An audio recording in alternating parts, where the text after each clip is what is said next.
transaction related to the Epstein case. President Trump announcing a trade deal with Japan, including a 15% tariff on Japanese auto imports. And on Wall Street, stocks ended up. This is ABC News.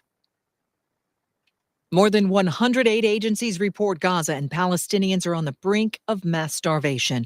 ABC's Tom Sufi Burridge says an Israeli government spokesman is blaming Hamas for the holdup of aid. They are saying that there is a bottleneck. The Israeli government is trying to shift some of the blame onto the UN itself for what they say is a bottleneck. I mean, I think that aid agencies, having spoken to them extensively throughout the war, would argue that part of the reason they can't just quickly get the aid once it goes into Gaza and distribute it very quickly is because of the conflict itself. I mean, is the Israeli military currently controls about 80% of the Gaza Strip. There is fighting, there are strikes. Higher mortgage rates and lack of inventory are taking the sizzle out of the usually red-hot summer housing market. Home sales slid in June to the slowest pace since last September, down 2.7%. The average rate on a 30-year mortgage has remained close to 7%. Michelle Franzen, ABC News. When you're hiring, have you ever felt like you're missing out on meeting truly great candidates for your roles? It seems impossible to find them, but they have to be out there somewhere, right? Well, they're not hard to find when you know where to go, and that place is ZipRecruiter. And right now, you can try ZipRecruiter for free at ZipRecruiter.com/free. ZipRecruiter helps 10 million people with their job search every day. And because these people are actively looking for jobs just like yours, it's easy to find the right person right away.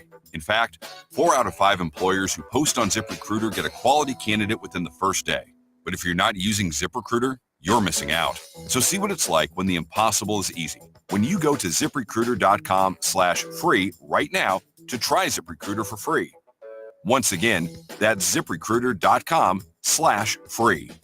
ZipRecruiter.com/free. Never miss out on great candidates with ZipRecruiter. The views and opinions of the following show do not reflect those of WSMN, its owners, and/or associates.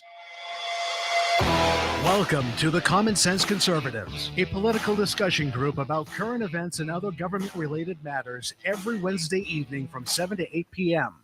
Right here on WSMN 1590 AM, WSMN 95.3 FM, and streaming live on wsmn.live. Making sense of the inverted reality we are subject to every day, the Common Sense Conservatives are here to help bring you back to reality. Now, your hosts, Chris Wyatt, Todd McKinley, and John Grovender. All right, folks, if it's Wednesday night at 7 Eastern, right here on WSMN 1590 AM and 95.3 FM, it is the Common Sense Conservatives. John, in the studio there in Nashua, I see a different angle for you. How are you tonight? Yeah, I got my camera back, man. I finally figured it out. Doing good, Todd. Doing good here in New Hampshire. You know, just loving life. No reason to say anything other. Just loving life, man. There you go. Colonel, how are you, sir? Another day, a couple more shekels in the bank, I think. I haven't checked the interest rates. They're pretty low. Thank you, Jerome Powell, you dirtbag. Go away.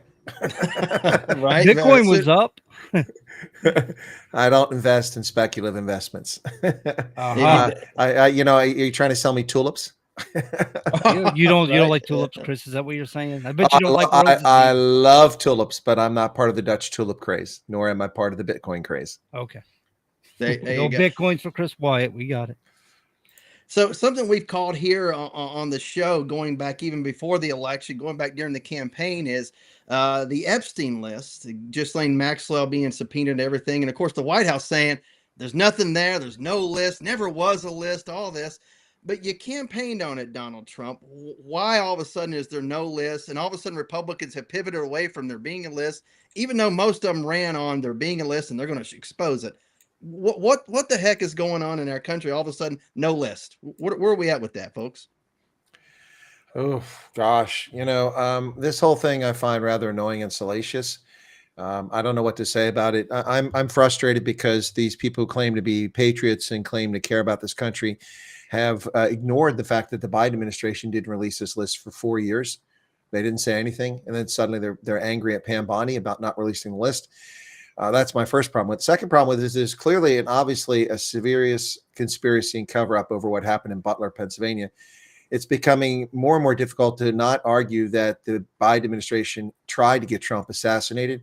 the Senate released the fact that 10 days prior to the Butler assassination attempt by Thomas Crooks, that they actually had a credible threat from another person, another party, probably Iran, that was going to kill the president that day in Butler, Pennsylvania. That information was never shared with the president's detail. And 3 times as many Secret Service agents were in Pittsburgh nearby with Dr. Jill Biden. The fact that these people that care so much about Epstein and about these pedos is really disturbing to me. If this energy was put into uncovering what went on in Butler, and while we're at it, what we've expected for many years, we now have evidence of, because classified documents and declassified.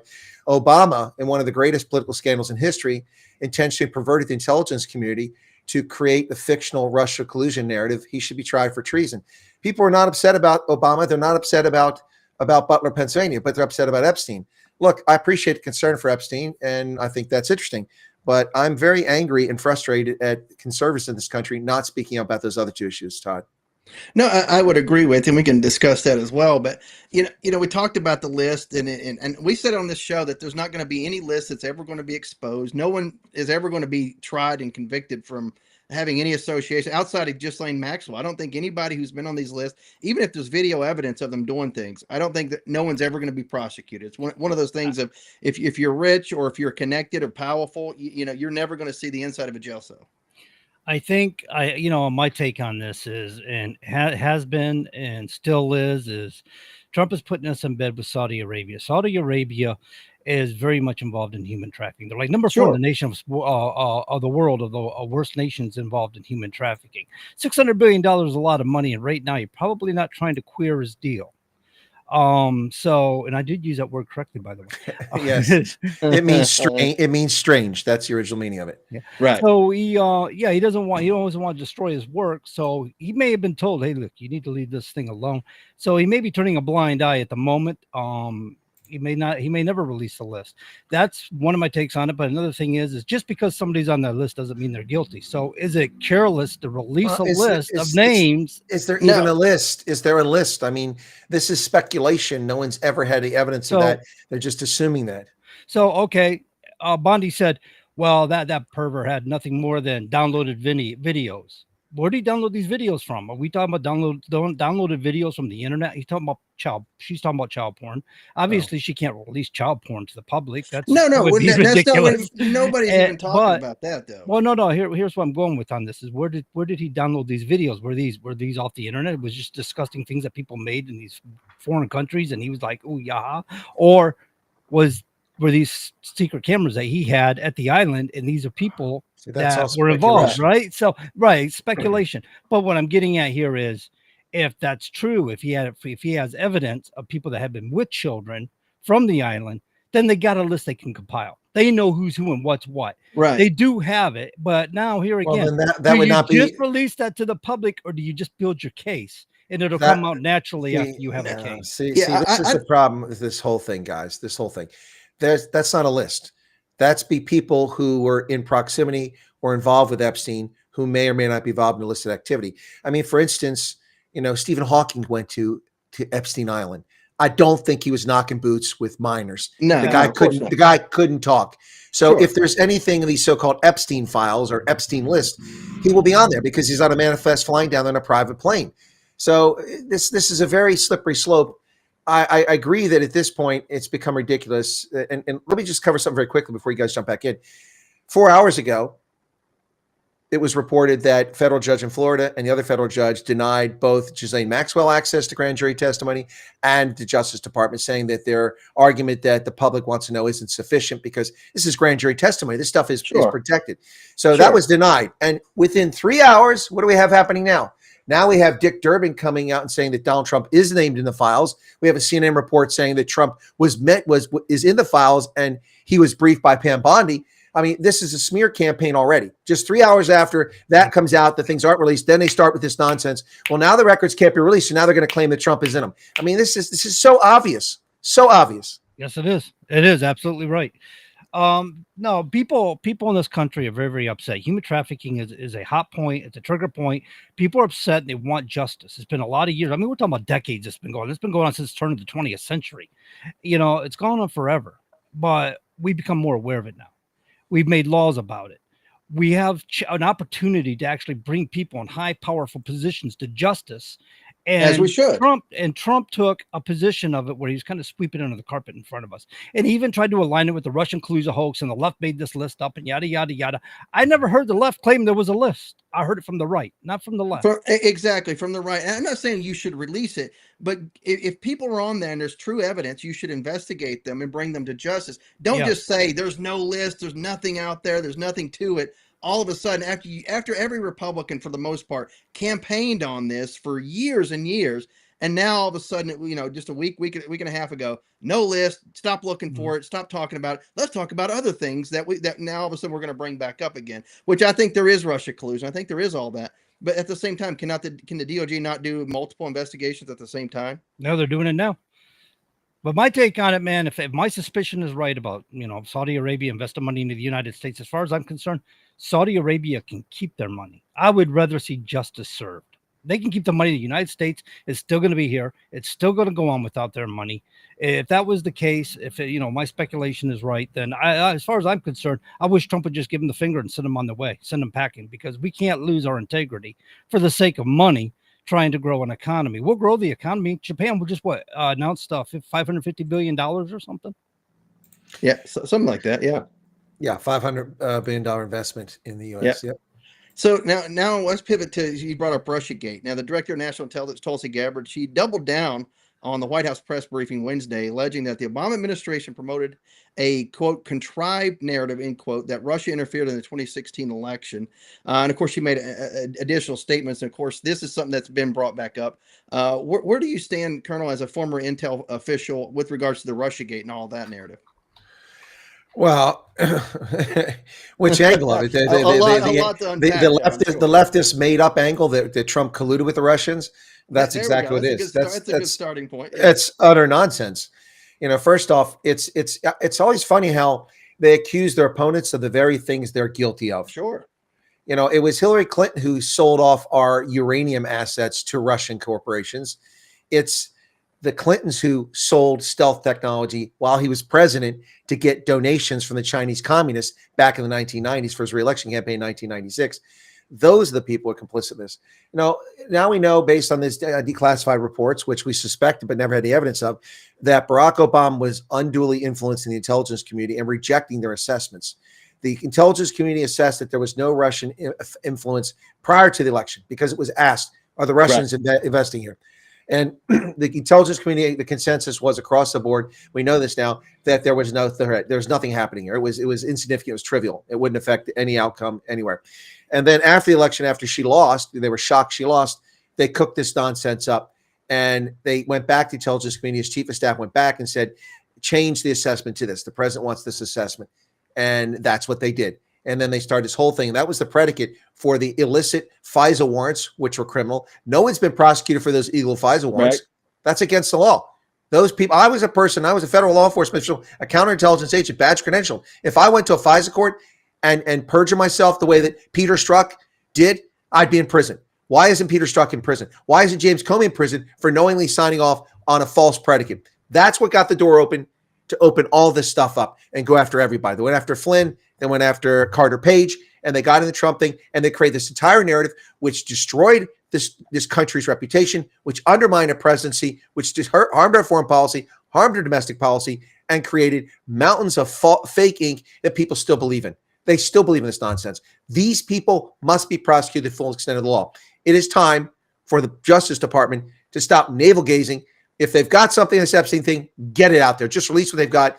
Redact the names if necessary. Sure. Get it out there so people can get over this nonsense and start focusing on what really matters. The prosecution of Obama and Biden-era criminals who violated the Constitution, who violated their oath of office. They are criminals. It's a criminal syndicate, a racketeering organization. That's what they are. They ought to be going after them with RICO statutes. I agree. And back to the Epstein, Bill Clinton and former Secretary of State Hillary Clinton are apparently going to be subpoenaed by the House to testify in the near future, maybe in August. We'll see where that goes. But yeah, that the intel reports with the Russia collusion, I think they should be subpoenaed for that. And I think they should be tried and convicted at the same time. And the Colonel's taking a puff there. Everything all right, Colonel?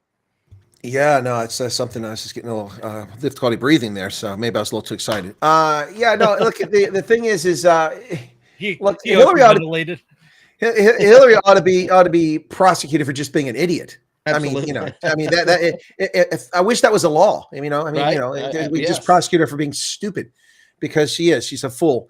And despicable human being. yeah, I would say that too. I'd ask Vince Foster, but he couldn't tell us. Ooh, low blow. Yeah. Low blow. What a weird suicide that was, right? Was that the one with 2 shots in the back of the head? No, that's the guy who was sitting on a park bench on the mall. Yeah, that was the one that obviously didn't die where he laid. Yeah, he magically transported to the mall because it was a good view as you're going to pass in the afterlife. Yeah, no, look, this whole thing. I mean, I would call it the greatest political scandal of the 21st century or since Watergate, but it's not even that. The cover up of Biden's health is probably a bigger one. I mean, and that's not even a secret. I mean, we've got memes of the guy falling upstairs repeatedly. So you said earlier that people weren't finding this too shocking, Chris, but to be honest with you, we all knew. We all already had these ideas in our heads about this for years and years. Exactly. So when they come out with this, it's like, oh, well, finally somebody came out with what we already knew. So it's not shocking to hear it, but it's delightful that it's coming out to the forefront. But what should be happening now is a demand for prosecution, for criminal charges, for bench warrants to be issued against these criminals, like James Comey, Peter Strzok, Lisa Page, Bruce Orr, Lois Lerner from the IRS. All these criminals should have bench warrants against them. Now, the good news is that treason doesn't have a statute of limitations there, Barry Obama. So maybe hyperbole to call it treason, but hey, it's just like the Army, man. Charge them with everything you can throw in the kitchen sink, something will stick. Mister, they're just throwing out a distraction because of what they're doing. That's what they're doing. They're throwing out a distraction, probably sitting in front of a slew of lawyers right about now going, guys, how are we going to get me out of this? Right. Well, I found it interesting, watching Barry and his wife on their podcast. Michael. I couldn't help. Yeah, I couldn't help but watch it. It was on air, on TV, and watching the guy being so henpecked. I imagine what's going to happen to him in prison. Yeah. Imagine from my understanding, he might like it there. I don't know. Look, it's just guys. Look, this is so distressing. We had such amazing men, and yes, they were men. They're the ones that did it. So get over it, you feminists. Such amazing men who founded this nation, who declared independence, who stood up and fought behind trees and rocks and fence lines against British regulars, outnumbered, outgunned, and won our freedom with a little help from the French in the end, but won our freedom. And then established the Confederation that sucked. It didn't work. And there were men enough to recognize that and in short order correct that with a Constitution, the most brilliant document in modern history, the U.S. Constitution, and founded a nation built on incredible principles of equality and freedom for all men. That is mankind, ladies, that were feminists, man, for all mankind. And we had such a great start with such incredible people who came together magically at a point in time and a place in time that just never happens. Lightning doesn't strike twice. And what do we get now in the 21st century? Egotistical, idiots who are ambulance chasing shyster lawyers who are in it for craven political power, self-aggrandizement, and self-enrichment. It's disgusting. I mean, the Mitch McConnells, the Susan Collins, the Lisa Murkowskis, out there in San Francisco. Oh, who's that? Who are we talking about out there? Pelosi out there. Yeah, Nancy Pelosi. Yeah, those people, man, they're a disgrace. They're a disgrace to the memory of everyone who's come before them in this country. Look, I'm not saying this country doesn't have faults. Every country has faults because human beings are involved. Humans are fallible. Right. But we're beyond fallible. We're just in evil and malicious now. Right. And we keep electing the same old types of people and re-electing them. And it's like, everybody's like, well, I just won't vote. Or they get to this, oh, my vote doesn't count. It's like, your vote doesn't count because you don't value your vote. That's a problem in America. No, I got to tell you, I've known people that their vote, your vote just didn't count. Some people were selected, not elected. And we've seen that before, right? When the 2020 election. Well, yeah, selected to be a candidate for sure, not elected or nominated, but there was still an election process in the general election, which of course we roundly rejected them, regardless of how much they tried to steal that one. But my answer to people when they say, my vote doesn't count, I'm like, in a way it does, because if you refuse to vote, you make it easy for them to cheat. Right. You got to still vote. Right. And you allow, the incumbent doesn't care if you're pissed off at them, pardon my language, don't care if you're mad and not going to vote. because that's one vote that's not against them for sure. I mean, so you need to show up and vote, especially in the primary. And that's the only way you're going to get out these people in safe red or safe blue districts is to vote in the primary and to oust them for sure. Get behind good people and good candidates in your community. And sadly, far too many Americans would rather throw their money and their attention at nonsense on a stupid screen, playing stupid little games that they download on an app store. I got to tell you too, if you value your vote, like you were saying, Todd, if folks value their vote, they need to get involved. Because, this country doesn't run itself. And there's a lot to be said about volunteering at the polls. Chris can vouch for this. You get people at the polls that are poll watchers and such, and it makes a difference. And that's part of what Trump campaigned this last election cycle. He got people volunteering to be at the polls to protect the votes, to make sure fraud wasn't happening, educate them what they're looking for, and so on and so forth. He had training and stuff going on. Sure. And a lot of people volunteered, and it really helped. And this is something that should be continual every election cycle. Right. And local, county, GOPs, or if you will, even Democrats, they can offer up people to be poll watchers as long as they follow the laws. I mean, I think local parties should do that for sure. Absolutely. Go ahead, you have very specific rules about poll watchers. Sure. Here in Pennsylvania. You simply have to have a document issued by the County Board of Elections, and you're allowed certain things. So I've only had official poll watchers at one of like 9 elections where I've been judge. I think it is now 9 I've done. And in that election, we had a couple poll watchers, and I'm not obliged to let them see certain things, but sure. I also have the liberty to let them see certain things as long as they're not interfering with the election. So what I typically do is where we have our voting room. It's at a church. They have a room, a kids' room, and then that gets converted into the voting booths, and people sit in there. You can't go in there, obviously, but on the opposite side, you walk through a door and you go to the machines where you put your ballot in. And I don't let them enter there, but I do let them come around the other side of the building where the exit is, where the lady hands out the I voted sticker, and I let them look in and peek in there if they want to, get an update. Right. And then we walk away. And then I come out every hour and I give people updates as long as I'm not blocked by, taking care of, absentee ballots or, sure. Contest. Anyway, so provisional ballots. I give them updates, the number of votes, so far in the election, and give them a sense of how far it's gone. But I've never had a problem with poll watchers. But we're very transparent about things, about how things are done. And I suspected in the presidential election, we might've had a lot of poll watchers, but we didn't.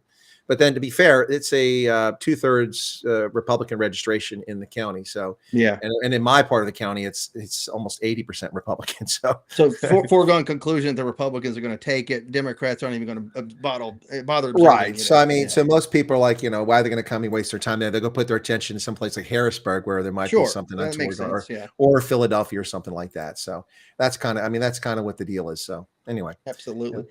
Well, the White House press secretary Carolyn Leavitt excoriated the media Wednesday for perpetuating the narrative that President Donald Trump colluded with Russia to win the 2016 election. And she said, quote, "Unfortunately, so many Americans, from listening to outlets in this room, believed in these lies, and it's a complete scam, and it's a scandal. And the president wants to see accountability for that," Leavitt told reporters. And that was just before DNI. The DNI spoke there and gave her briefing as well. So that's interesting. So, but I hope something comes out of this where we can actually find the actual truth. Whether you can still prosecute anybody on any of that, and obviously treason you can still prosecute, but any of the other stuff that's out there, I don't know. But at least we should bring it forward and say, hey, here's what they did. Here's the evidence. I hope that happens. Well, yeah. I mean, all this fake narrative that people still believe that there was no corruption in 2020, that nothing untoward happened, that Trump lost all his cases. First off, people need to be honest. Most of those cases were thrown out by judges who had no basis for making them throw out, saying that the plaintiffs had no standing because they weren't the candidate. The Trump campaign only filed a handful of lawsuits, and the one in Pennsylvania they actually won. Judge Strickland declared that it was corrupt, and then they covered that stuff up, and they had another court that overturned his decision. The Pennsylvania Supreme Court tried to overturn it, but he's a federal judge. They couldn't overturn his decision. It's the whole thing is just horrible. I mean, how can anybody possibly believe that demented Joe Biden got 81 million votes, the most ever in the history of the country? Right. I mean, the guy couldn't form 2 sentences together. And he had that, I'm not making fun of old people, but he had that old man little walk hustle thing that like he looks like he's running, but it's like you're just shuffling your feet really slow, moving your arms, make it look like you're walking fast or running. It's so weird. It looks like a dinosaur. Well, what you're describing is somebody who looks feeble. And it doesn't mean because people are elderly that they're feeble, but he was feeble, and that's how he was walking, like a feeble man. Yep. Absolutely. But do you think anything's going to come out of this Russia collusion investigation, or is it just going to be some more distraction for a little while? It's fodder. It sells, ads on Fox News or Newsmax, whatever, and it's going to go away whenever the next thing comes up. I think that it'll be one of those law deals. They keep extending the period and stuff, and they got a reason to, stay and all that other stuff. Judicial stuff, and try to string it along until Trump's no longer in office, and try to get the Democrats in and sweep it under the carpet. To me, I think that'll be his biggest strategy in this if he's guilty of this. And I can't believe that Tulsi Gabbard's going to just release fodder. She's just going to put something out there, and there's no sustenance to it. There's got to be something to it for her to put it out there. She's not going to put her name on it and say, well, no, actually, we're just making stuff up. I mean, Obama will apparently. So. Sure, yeah. And I don't think they're making anything up, but it's are they exaggerating it to distract or to keep us occupied on something else now that we've shifted from Epstein to this new thing?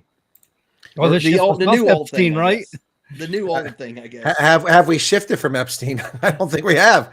Yeah, well, we'll see. And the Congress is out of session now, but hopefully by the time they get back in session, hopefully there'll be some hearings, and we'll know a little bit more about that. But I don't know. Did you ever notice a pattern with Congress? They're always having these hearings, judicial hearings and such, and nothing comes out of them. You know what I mean? You don't see any great legislation coming out of them. You don't see anything. It's just they educate themselves on a whole bunch of stuff and then forget all about it. No, they fundraise off of it. Exactly. Committee hearings are fundraisers. Committee hearings are attention getting so that your name is in the press. That's why, look, no slight on Jim Jordan, but we all know who Jim Jordan is because he's so active in the House Judicial Committee for such a long time. Right. And he stood up for everything, and we all knew who Lindsey Graham was because he did the same thing in the Senate. So no attack on those two Republicans, just stating that that's the purpose of these committees. They never result in anything. They never lead to any legislation. They never lead to any rebukes. They never lead to any criminal charges. They're used as a weapon so that you can subpoena people to come testify for Congress. And if they don't, then you can charge them with a crime. Right. By not appearing in front of a bunch of shyster lawyers. That hardly seems fair to me. Yeah, that sums it up right there. What Washington really is. And I was giving a speech the other day, or talking to some people during Veteran Service Organization work, and I said, if you notice, if anybody here watches a State of the Union, I say, what happens? They make a ruckus, they do all this stuff, and immediately after they go out with their smart devices, they do these little videos and they fundraise off of it. I said, it's all it is. It's just show. It's just a theater. Stop giving them money. Yeah, and what gets me is that people haven't caught on to this. I mean, I caught on to this 30 years ago. I mean, that's what it's all about. Honestly, look, I mean, there have actually been committees that actually result in change. The Church Committee back in the 1970s, which castigated the intelligence community for its criminal actions, and it was right to do that. But I mean, most of this stuff is the 9/11 Commission that came out of it, but that was a whitewash. They covered up most of the things that were caused by the federal government to prevent us from actually, getting information shared. So, but it's Congress. What do you expect, guys? Come on. Yeah. I expect a bunch of 23-year-olds to run this country. well, they are. They live in Silicon Valley. Yeah. Right. That's what I mean. They're all aides and stuff, staffers, and they're in their early 20s, fresh out of college, and I mean, these are basically your decision makers. When you go to a senator's office or a congressman's office, that's 9 times out of 10. That's what you get. Unless you're a big money donor and deserve the attention of the congressman, you're going to be talking to a 20-something staffer who's going to jot down a bunch of notes and probably drop it off in the bathroom to be used for what later on. Well, the thing I hate about all that is dealing with congressional staffers that don't know their butt from a hole in the ground, and they're wet behind the ears. They've never lived life. They're not particularly articulate or bright. They just happen to know somebody, and that's how they got the job or whatever. And they are condescending, disrespectful, and rude. And more often than not, even if they work for Republicans, they tend to be leftist woke tards who are very, very annoying. I had to go and brief a lot of these idiots on the Hill several times, and I found them to be people that I just want to take out behind the building and get a fraternity paddle and just start swinging for about an hour. Yeah, and they don't understand some of the most basic things you're discussing with them. You have to school them on that, and then after that, it's like, well, time's up. We got to go to the next meeting, or move on from this. Yeah, that's what I mean. You feel like it was pointless. Yeah. Well, and you know how to identify when you really got rolled over is when they start going, oh wow, gosh, I'm so glad you guys came in. This is really, really good stuff. Wow. Really, I'm just, wow, this is great. And they teach them. They got a school down below in the bottom of course. cellar. Yeah. And they got a class where they teach them what to say and stuff. So when they're fresh, they just go back to these, trigger things they say to try to make you feel good. And so thankfully you came in. Yeah. That's interesting. We haven't seen that before. Oh, that's great. Yeah. Holy cow. Can we see more of this? Well, the Yeah, arrogance sure. and the arrogance and the ignorance aside, the thing that I found the most annoying is that when you brief the congressional staffers and then they get what you explain to them wrong. Of course. You explained it to them in clear English, perfectly clear. Here's the priority. This is what's happening. This is the proximate cause. This is what's going to happen. And then they get it all wrong. And you're like, why did I waste my time coming over here, going through security, coming in this damn building to brief these morons? Not to mention, folks that live far away spend all that money out of pocket to get there, Yeah, I mean, I've heard a number of people who've been on these that are committee staffers, like Intel or Defense committee staffers. They're not necessarily committee staffers for the actual congressman or congresswoman, but they're the committee staffers. They're like, well, I've been here for 10 years or 15 years, and they think they're the expert because they've been on a committee staff for this many years, but they've never worked in that area at all. Well, I mean, let's look, longevity doesn't mean anything. Susie's been working at McDonald's for 15 years. That doesn't make her an expert in raising cattle. Right. Okay, that's not to discredit everybody. I've been to a few meetings in Congress where they knew what they were talking about. They were good. You have upper level people that walk next to the congressman or the senator all the time. Well, and they're on the ball. And you also have young interns that are also on the ball, that are very smart and will go on to be great and wondrous people in their life if they stick to the path. But what I'm just saying is that a lot of these people on the Hill feel entitled. They think they're special. Yeah. And they think they're better and above other people and above the law in many respects. And it's just quite annoying. And I just don't cotton to that, because we all put our pants on the same way. Well, I hope you do. I don't do handstands when I put my pants on, but and I do and as unpleasant as it is, we all have to use the restroom at some point for number one. Number two, no matter how special, how presidential, how imperial, how monarchical you are, how many CEOs you are, you still do the same things everyone else does. And we all procreate in the same way, unless, use a petri dish. So, these people need to get over themselves. They're just Homo sapiens. They're not better than anyone else unless they apply themselves better. And many of them don't. They just think they're better because where they're at. And that's very annoying. So what you're saying is nobody's better than anybody in this world. Some people are just better off, and they tend to get that wrong.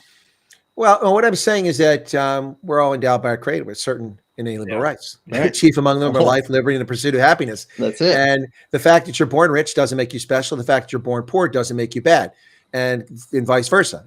Conversely, it's the same thing. The problem is that people buy into things. This I think in our society starts with the lunacy of.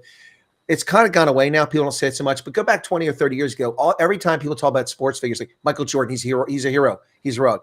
No, he's not. He's an amazing basketball player. He is a sports icon, but he's not a hero. Right. What did Michael Jordan do that was heroic? Did he save a drowning child? Did he save Malcolm Jamal Warner? No, he didn't. We know they didn't do that. Did he go into a burning building and save a cat? Hey, pussycat. No, he did nothing heroic. He did amazing feats on the and he's a wonderful spokesman, very articulate guy. And aside from his gambling habit, I like him. But I was going to say, I think Nike thinks he's pretty heroic. He's made them a lot of money. Slave labor Nike shoes made in Vietnam in sweatshops. No, thank you. Tune in at the top of the hour when the Colonel's going to be singing Tom Jones. Hey there, pussycat. I think that was Tom Jones, right? Whoa. What's up, pussycat? Tom Jones is a stud, man. He is awesome. Oh, absolutely. Yeah. I saw him in Vegas in 1997. I flew up to Vegas from Fort Huachuca for the weekend, and my friend and I, we went to the MGM Grand, and Tom Jones was playing, and it was $55 for a 34-minute show. I will never forget that. But we're sitting in the front row, which is really cool because Tom, and he was in his 50s then, so he's like stand up on stage and he's still got the gyration going, and he starts singing all this stuff. It's not unusual to be loved. But anyway, and all of a sudden I got hit in the ear. I'm like, what the heck? And I look down on the table, and there's a pair of women's panties. I hope they weren't like some. No, they were fresh out of the packet. They were not. Okay. Yeah, they were granny panties, fun, right? Oh no! It hit me right in the ear. I'm like, what the heck? There's a pair of panties. Fresh out the pack, he were says. dirty old fruit of the loom, right? From No, some big no, fat guy in no. the back. Yeah, I Nah. heard that fresh out of the packs, Chris. It People was must have it was smell them. What's going on here? it was a secret Victoria should have kept. Yeah, all right. Folks, you're listening to the Common Sense Conservatives right here on WSMN 1590 AM and 95.3 FM. We're live every Wednesday night right here from 7 to 9 Eastern to help bring you back to reality. That's our station ID, folks. There, we're back to it. Hey, John, don't choke on that coffee. I saw you choking on your coffee. That's water, man. I don't do coffee this time of day. But yeah, man, Common Sense Conservative. You never know what you're going to get. Yeah, tell me about it. Victoria's Secret. And Tom Jones underwear. I don't know. Well, they were his when he picked them up off the table. They were. So one thing we haven't talked about or seen really on the news much lately is Zelensky and Ukraine and Russia war. Where are we at with that, and what the heck's going on over there? The war continues, and it's drone warfare. Essentially, that most of the warfare has been conducted by drones. And we see this week protest, over 2,000 people in Kyiv protesting yesterday because Zelensky and the legislature are eliminating the anti-corruption measures because they're just a bunch of grifters and they don't want anybody watching what's going on. In a democratic Ukraine over a decade ago, they put these measures in place to ensure the country wasn't corrupt. The grifter in chief comes into office and refuses to leave office and instigates a war with Russia and is still there and has grifted the U.S. out of $250 billion and can't account for a penny of that. And now they want the anti-corruption unit to be dismantled. That's what's going on in Ukraine. Yeah, well, and it looks like, I guess this afternoon or recently, he proposed that he's going to put those protections back in place and keep the the independent anti-protection corruption organizations in place. But we'll see how that goes. We'll see what that legislation looks like. I don't trust the guy in the least. No, I don't trust him at all. And it's interesting to see that Trump has decided that, we can't do anything with Putin, so we're going to back Ukraine. Well, I don't think that's the answer, but, we don't have to agree with everything with the president.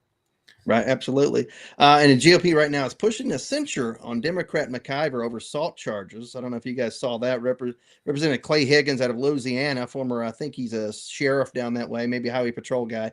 LaMonica McIver over an incident with law enforcement during a congressional oversight visit to a new immigration detention facility in New Jersey, where she essentially punched someone that was on staff there, or pushed them. So I think the salt charges are in order. I mean, these people think they can just slap somebody because they're a member of Congress. I'm sorry. That's assault, brother and sister. You need to go to jail or at least pay some sort of fine, something. Works for me. Yeah, there we go. The left is who is that put that out there about Obama being busted, and they said the left certainly made us understand that nobody's above the law. Yeah, nobody should be above the law, for sure. Right. To include a sitting president or former president. I mean, well, that's what the impeachment process is all about. If he breaks the law, you impeach him, and no. Hold on. Impeachment isn't for breaking the law necessarily. No.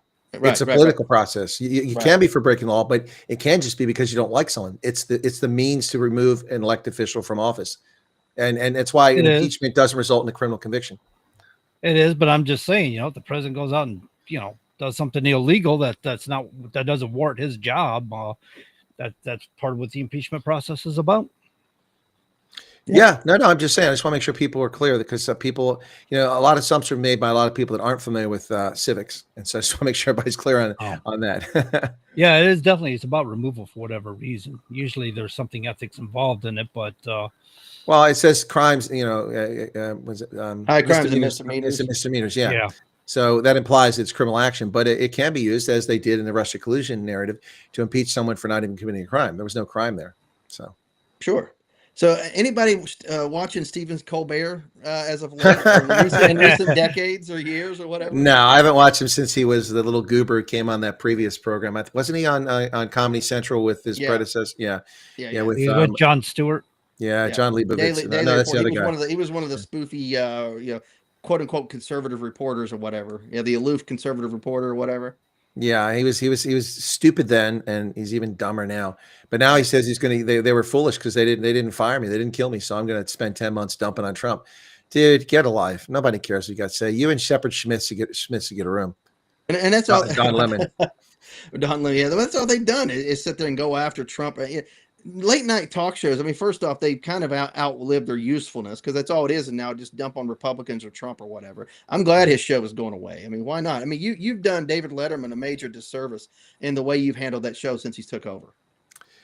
Yeah, no, I agree. Look, late night TV is dead, and it started with the death of Saturday Night Live, which had many deaths. Occasionally, it comes back from the crypt, Yeah. but Saturday Night Live is not even remotely funny. They wasted 4 years of it would have been hilarious late night television if they could just had so much fun with the lunacy of Joe Biden. But they were just too political. They couldn't make fun.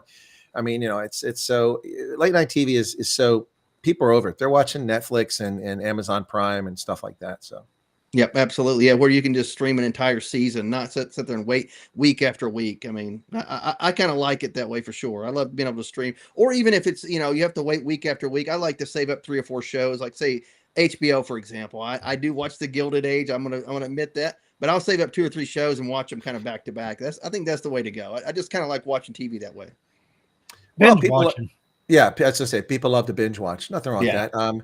Sometimes, it depends on the show. I mean, I can binge watch Dark Matter. I can binge watch that series.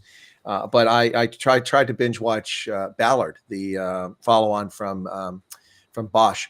And the first couple episodes were kind of thready and not even. But so I watched a few, but I'm like, ugh, I'm wasting my evening. Then I took a break. And a couple nights later, I watched another episode. Then I said, you know what? I'm just going to space it out so it lasts longer because there's only 10 episodes. And then I got to like episode 7, like, oh no! I need more time to watch this. This is getting good, man. And I started binge watching the last 3 episodes. In fact, last night I delayed the broadcast of my Night Owls program by half an hour because I still had to watch 25 minutes of Ballard. So there you go, folks. He was neglecting his audience to finish off a TV show. All right. On the upside, the audience was up by 50% because I started later, which was earlier. They were later in the morning for South Africa. So it worked out. Yeah, it worked out. I was going to say, that's a beautiful thing about podcasting. You can change your schedule. Yeah. Well, it's pretty consistent. Yeah, good. Tell me about Night Owls. I'm seeing a lot of folks on social media post about it. Facebook especially, I see it pop up. Chris White's Night Owls.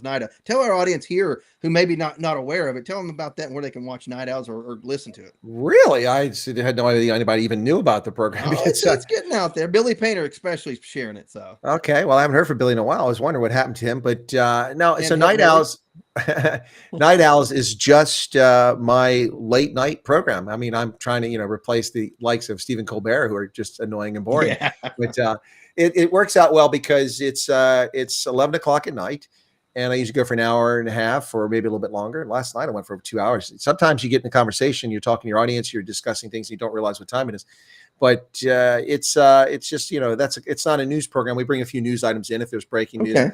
Last night we had some big news to talk about because the piece of legislation, House Resolution 2633, which is in the House of Representatives to review the relationship with South Africa and potentially sanction leaders of the country, that made it through committee last night, which was huge news. And so last night I talked about that for a bit.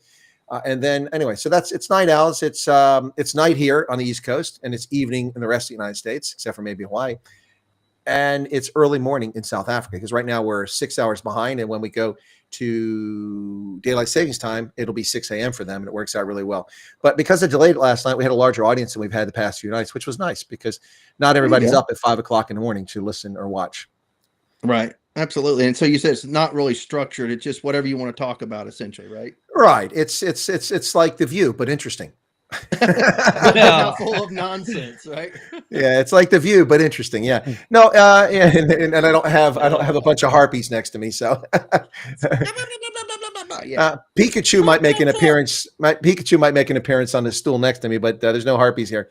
No, it's and we talk about everything, and we talk about Trump, we talk about America, we talk about Europe, anything, and then also talk about music and cultures. And last night, the other night, we were talking about Austin Powers briefly. So yeah, baby, I love it.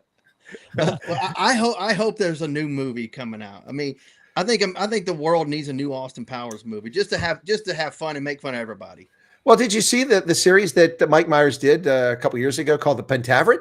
The Pentaveret was hilarious. Did not. No. Yeah, I think it's on Netflix. I think it's Netflix. It's called The Pentaveret. Of course, The Pentaveret comes from So I Married an Axe Murderer. Yes. When he talks about it's called The Pentaveret.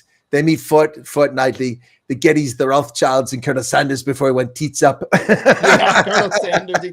He threw Sanders. I hate the Colonel. Yeah. How can you hate the Colonel? Oh, with his wee beady eyes. He makes a substance. We put some substance in the chicken that makes you crave it fortnightly. Fortnightly. The special herbs and spices and all that, right? Oh my goodness! I mean, reintroducing words to the American cultural scene that we don't really use. You're like four score. No, it's 0-0. No, it's 80 years ago. Huh? A score is 20 years. I mean, that's just something we just don't know, And fortnightly, what's fortnightly? Is that is that an online game? Yeah, video game. Yeah. No, fortnightly is every other week. or the word thrice. I like using that. Oh, there you go, thrice. Or just dropping the article in hospital. What is in You mean in the hospital or in a hospital? In university, in hospital, because you think about it, and there's thousands of hospitals and universities out there, so you can't say the hospital. Because my town has like 3 or 4, just in the general area. So you're defending the English misuse of the English language. Okay, got it. No. I'm not defending. In America, how we kind of screw it up with saying the hospital. It's like, which one? Or if you're just talking about, just say hospital. I get that. There's, where I grew up, there was one hospital in the county. So if they're in the hospital, you know where they're at. Sure, in fact, right. Yeah, there wasn't even a hospital in my county. To be honest, you had to go to Fairfield County next door to go to the hospital. So everyone knew where it was. No, look, I mean, the British, they can't spell correctly. They spell color incorrectly. They spell flavor incorrectly. They spell it the French way because they were conquered by the Normans and they haven't gotten over it yet. With the U? Is that what you're talking about with the U in there? Color with the U? Yes. C-O-L-O-U. Flavor with a U. Yeah. Right. Many of them don't have any T's in their alphabet. It's like the R here in New England. It reminds me of the TV show Frasier. He's like, I spell color with a U. He's such an Anglophile. All right. Yeah. Anyway.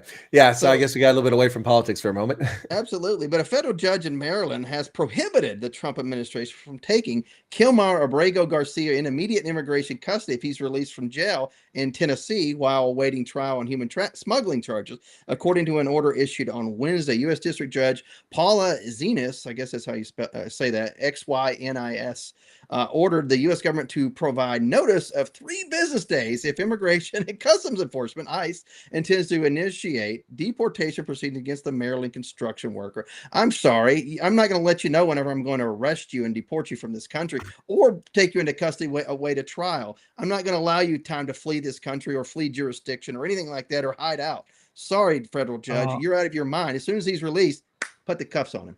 I can tell you that human trafficking is an international crime, and there's no country, maybe North Korea, you might be able to flee to that they can't extradite you. But it'd be nice and convenient if you could pick them up right out of Tennessee. This guy could easily go right back home. He could go right back home and just go right back to doing whatever. Nobody's going to deport him from there for sure. Not going to happen.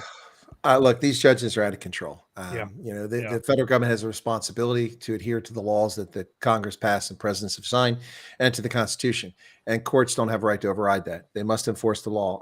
I'm tired of these rogue judges. And quite frankly, I mean, I think there's going to be very soon a run on tar and feathers. As we should, right? Have a big vat of tar. We drive it around on a flatbed and be like, all right, your turn. Let's go.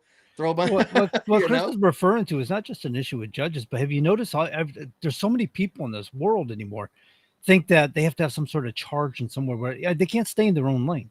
They're trying to either create a 501c3 and influence the whole world on something, or they're trying to get involved, like running over to a judge's house to influence them on a ruling. There's a strange mentality going on anymore. Like, hey, I could take charge in this, and I get me a group together, and we could do this, and it's like, you guys don't have a clue. Yeah, especially 100%. Now I got a question though. This is kind of a general question about elections. Do you guys support a judicial or elections, like electing judges, or do you think they should be appointed? Well, I think certain judges should be elected, particularly local judges, because the people locally should have the best feel for who these people are, and you shouldn't lord over people by parachuting someone in who's not from the area, that doesn't know it. So I think that we should be able to vote for judges locally. But we vote for Supreme Court judges in Pennsylvania, and I find that kind of odd because nobody knows. We don't know who the heck these people are, and so that's one where it's like I think that federal judges should be appointed by the president. I agree with that, and I think that of course Supreme Court justices. So I think the system we have mostly works. I mean, that's my view. Yeah, in Tennessee, we don't vote for a Supreme Court directly. We vote to retain or not to retain. And of course, we don't retain. It has to be reappointed in a certain amount of time. What about That's you, kind of how we John? do it. I'm totally unaware on this, man. I thought all judges were appointed. I never heard of anybody being elected as a judge. Well, I mean, we vote for sheriffs, we vote to pick our sheriffs, so chief law enforcement officer in the county. No, I mean, if it's to answer your question, if it was up for people to make a choice whether we want to remain electing or go to electing or remain with appointment, I don't know. I'm in the middle on it. I think I never gave it any thought, to be honest with you. I just went with what goes on. It would be nice to have the ability to vote, I guess. Well, and that's why, I mean, the system we have, I think, works pretty well. But, in South Africa, just give an example, in South Africa, they have a Judicial Services Commission. And the Judicial Services Commission includes a politician who's been credibly accused of firing live ammunition into a crowd, endangering public safety, assaulting a police officer at a funeral, singing songs to murder white people. He's on the Judicial Service Commission, and he's one of the people that picks the judges that they recommend to the president to appoint. So the president appoints them, but he does it on the advice of the Judicial Services. So it's basically a board that picks people, members of parliament. I don't like that system. And in South Africa, you don't get a trial by jury. You get a trial by judges. Judges can be bought and can be corrupt. Absolutely. And when you have a felony charge, you have to convince a dozen jurors that you're guilty. Right. One and you're off. Whereas with a judge, there's only one person, and that doesn't work in your favor. As an individual, do you get to address the court, or does your barrister or lawyer have to do that for you, like in some places? I mean, if you can you ask to address? You can be interviewed. You can be testify. You can testify at a trial. But I mean, I'm not sure if you're asking, can you speak in your own defense? Is that what you're asking? Yeah, essentially, can you defend yourself, or do you have to have a lawyer? Like in the U.S. Yeah. I mean, if you can't afford a lawyer, or you want to defend yourself, right. The client who's his own lawyer. Yeah. Right. Yeah, I don't know that rule on that. I don't know. I've never seen it. So I'm just curious. So Dartmouth College president Cyan Baylock, I think I mispronounced that, is gaining fans among conservatives for refusing to sign a letter in defense of Harvard University as it fights the Trump administration's attempts to freeze $2.2 billion in federal funding. Baylock defended her decision in April, writing into the Dartmouth community that, quote, receivership, censorship, and external pressures about what can and cannot be taught or studied hamper the free exchange of ideas on our campus and across institutions. Dartmouth will never relent on these values, end quote. I think that makes perfect sense. Hopefully the rest of the Congress and can get on board with that and stop funding these large institutions that have no business of receiving federal money. I don't understand it. I don't, this is like corporate welfare, right? Why they charge exuberant amount of money for these people to go to these schools. It's not cheap to go to Harvard. And then they turn around and get government subsidies too. Why? They can't, they don't manage their money? What's going on here? I know government will pay for studies from these universities. I took University of Michigan into a transportation study, or down there Virginia Tech or whatever, and they'll pay for studies, but are they just handing over money like, here, you need a bunch of money so these kids can get an education? What's going on here? Well, the real problem with all this stuff is that schools like Harvard have these multi-billion-dollar endowments. They're sitting on a wad of money. Why are we taxpayers funding a school that hates America, that hates whites, hates Christians, and hates heterosexuals? I mean, and it tolerates anti-Semitism against its own student body. I mean, these people should be charged with crimes, not getting federal dollars. Yeah, I agree with you. Yeah.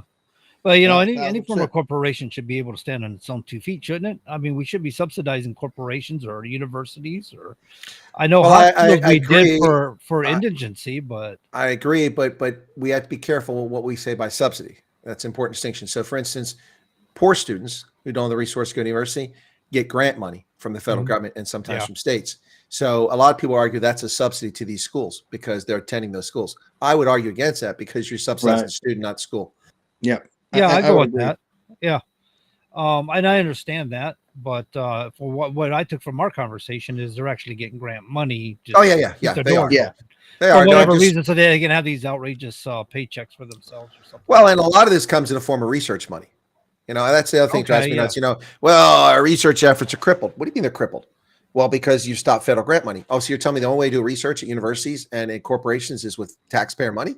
So we're funding pharmaceuticals to develop the next antiretroviral, to develop the next medicine, the next, erection medicine or whatever it is. What's going on there? That should be the private sector, not the taxpayer. Exactly. Who benefits from these? I mean, corporations take this information and make buku bucks off it.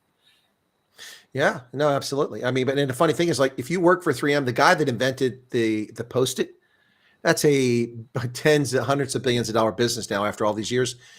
He didn't get anything from that. He worked for 3M, Minnesota Mining Manufacturing. It's their intellectual property because he was employed by them. And that's reasonable. That's reasonable. But I mean, that's so they get the profit.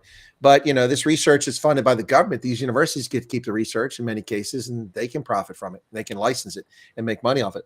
A lot of universities make money off the patents and things they develop, and they make a ton of money off residuals for that and royalties. Yep. Absolutely.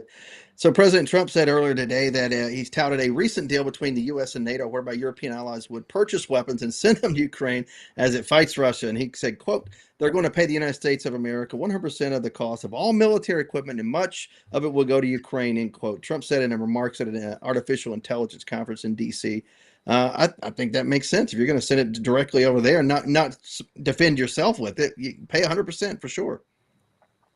Well, yeah, I mean, paid full price. There's no discount. Right. Yeah, no discount for something like that, especially if we're not supporting that war, right? I guess that makes sense. But are we? I have no idea. I mean, I don't it's know. confusing. It I'm is. It so still makes confused. sense. I mean, and why would we support it anyway? Yeah. But anyway, they would like to rag on Trump about Epstein files. But one thing that Trump did definitely campaign on very hard, much harder than the Epstein files, is that he would end the war on day one. But that was obviously just hyperbole. But I would have hoped that maybe he'd have some success after about 5 or 6 months, but we're no better off today in that mess than we were on January 20th. And so the president's got a lot of stuff on his plate, but hopefully he can do something to make Putin back down. And I believe we did stop funding them, didn't we? So NATO picked it up, or NATO no, we stopped funding, and then we also funding again. We're sending Patriot batteries. Trump just agreed to send Patriot batteries. So it's half six of this, half a dozen the other. Look.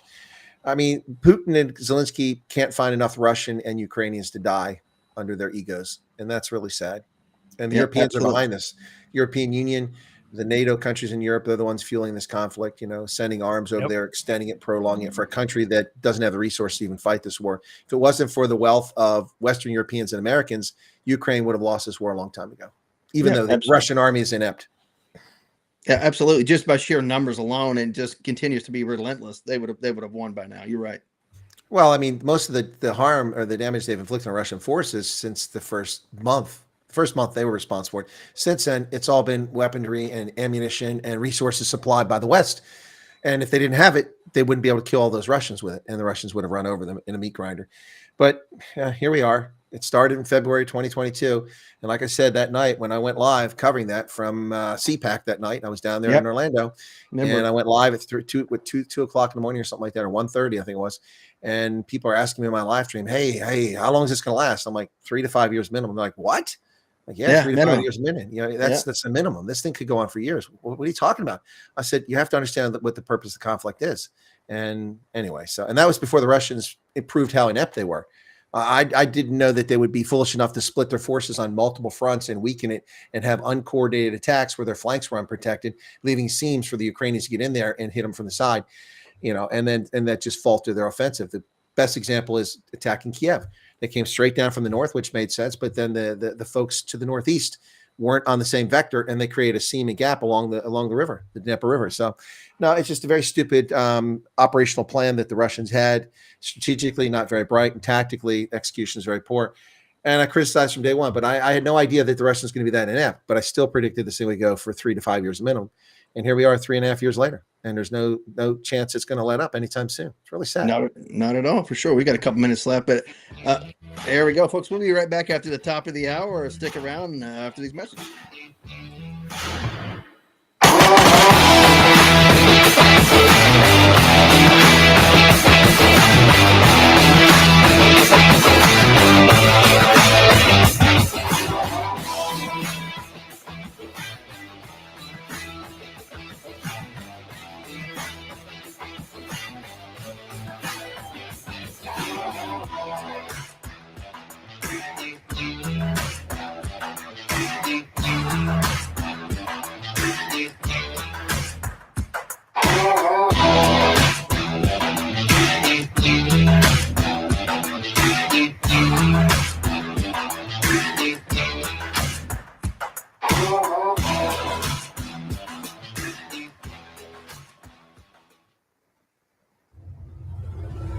WSMN 1590, WSMN 95.3 FM Nashua. Listen, watch, and stream at wsmn.live.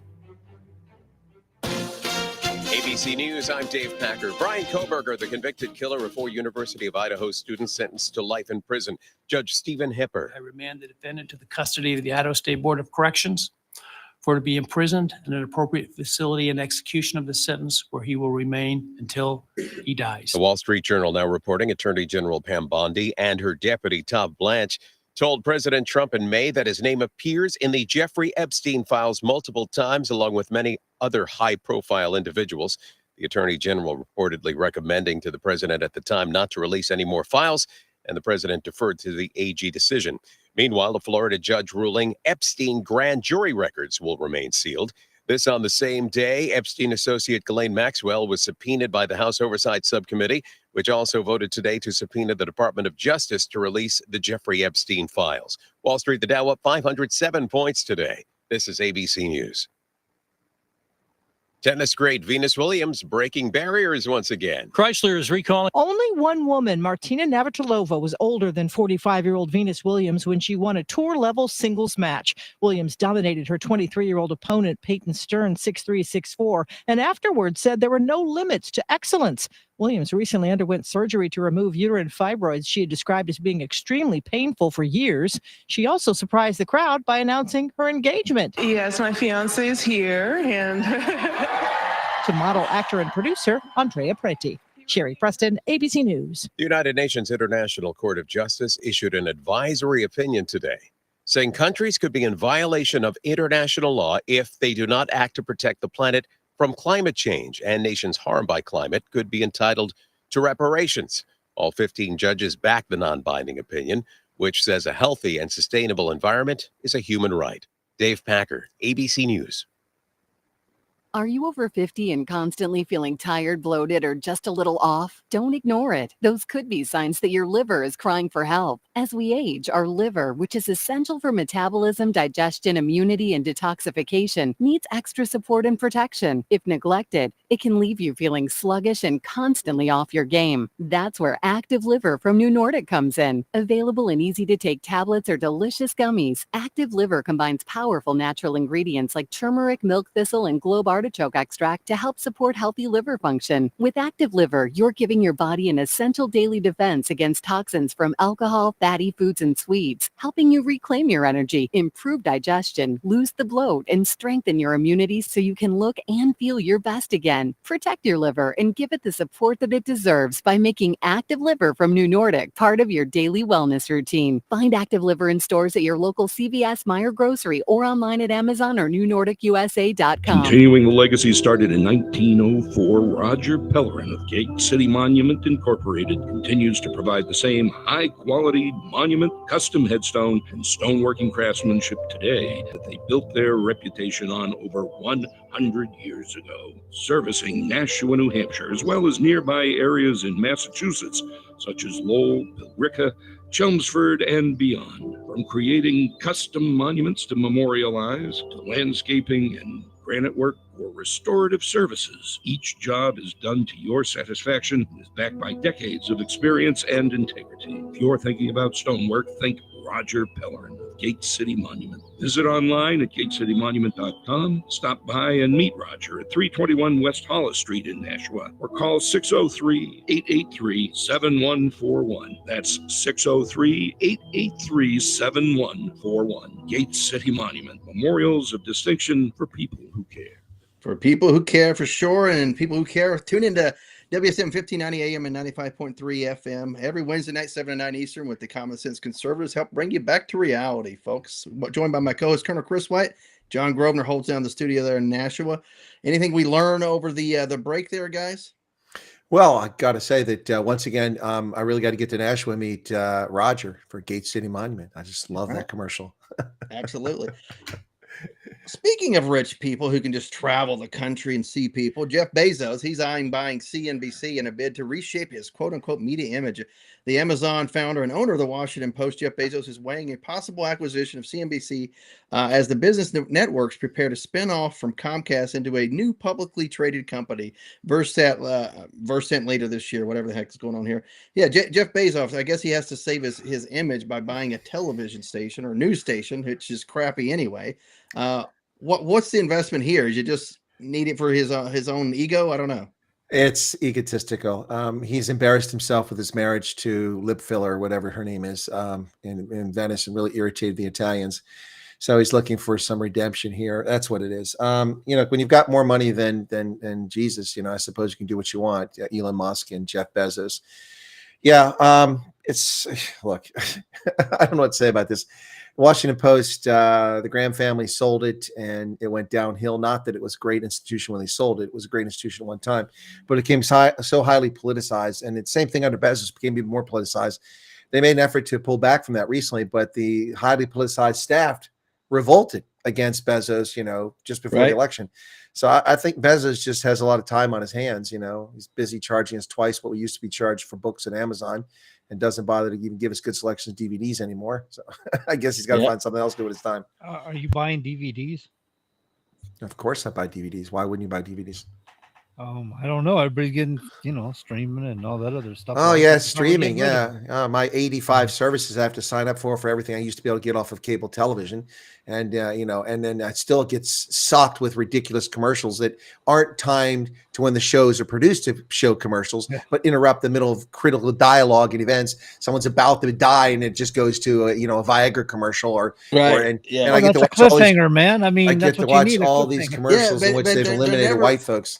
Yeah, on streaming though, a lot of times they're not when a commercial should be in there. It's just like middle of a thing. It's like, come on now. And then they get locked. They get locked in a sequence where you might watch a show and there isn't one commercial. Then you get interrupted every 7.5 minutes for commercials that last 4 or 5 minutes. And I don't want to devote more than 50 minutes to watch a 45-minute show.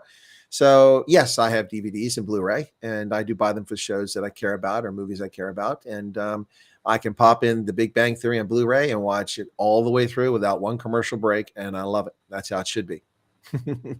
Right.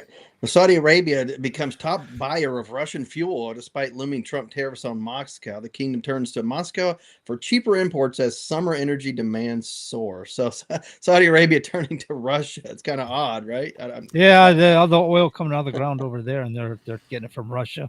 Of course, we're taking the oil from over there and bring it over here. Well, we pump out oil and we send it to Europe, and we're not really getting any oil from Saudi Arabia. That's going to Europe for the most part. We're producing over 19 million barrels of oil per day. Saudi Arabia is currently 11.4 and Russia is 11.2 million barrels per day. It's the top 3 oil producers on the planet. Our consumption is about 20 million barrels a day. So almost all the oil, but we do export some of the oil we produce here, and we do import some as a consequence of that. That's true. But most of the stuff from the Middle East is going to Japan, China, and Europe.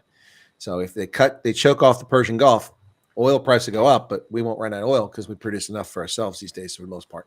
But you go back to 1974, 73, we're screwed. You go back to 1979, we're screwed. Yeah. Yep. Oil embargoes. Yep. Yeah. And then just we hit a nadir under Obama where we produced, I think, less than 5 million barrels per day or something like that. That's how bad things had gotten. We were in a real bind there. So much of our hard currency was being shipped to these tyrannical states around the world. Well, now we're not shipping money to support these state sponsors of terror and who oppress their own people. We just keep the money here so our government can oppress us. Right. Yeah. Right. So they can legislate more. Right. And then of course lord it over us in terms of you won't receive this, you won't receive that, all this special interest. Of course, states they keep states in line by holding money over them. The federal government does. Even Republicans do it. Yeah. Did you see that Trump sacked 25% of the IRS yesterday? I saw something. I didn't know how many it was, and it was a lot of people. Yeah, it's a lot of people. I mean, they're in Biden. They raised the staff total from like 79,000 to 103,000 or something like that, and now it's going to go back the other direction. So I don't know if that's good. I don't know if that's good or bad. I mean, historically, when you call the IRS, they give you bad information half the time, 80% of the time, and you have to wait forever to get a response. Will a reduction in staff mean we have to wait longer, or will it mean there's less enforcement agents to harass taxpayers? I'm hoping that's what it is. Right. Yeah. Me too. And at the same time, people that are left behind are actually skilled workers versus just randomly cutting people. Yeah, well, that's kind of what happened at the State Department. Unfortunately, they cut domestic staff, and here's a theoretical. You could have a person who just came back from, say, Morocco. Just making this up. There's a true story, but these circumstances are true. I'm just giving an example. You have someone who's working in the embassy in Morocco. They came back to take over an office in D.C. They literally, in process, showed up at their desk, and the order to cut the reduction of force came by position, not based on merit, not based on longevity, not based on need, just based on the position. When that position got cut, so now they're unemployed. Wow. Yeah. So basically day one, they got ousted from their job. I'm not laughing, but that's just sad. You move them all the way across the world and say, here you go, here's this new job, and then boom, you're gone. Yeah, and that actually happened to the State Department. And of course, AID, everybody got fired. So I mean, I don't know how you look at that one, but State Department just let a number of people go, hundreds of people, and now the IRS has let a bunch of people go. The shakeup in DC is real. Hopefully, it's for the better. I would like to think it is, but I think there's a bit of chaos going on right now, which is kind of disheartening. Oh, I remember the COVID era where you can get hold of anybody in Congress because everybody's working out of their house and they weren't taking calls, they weren't answering emails. So I like this version of it. Let's just downsize the executive branch, and it makes it harder for them to keep attacking people. Sure.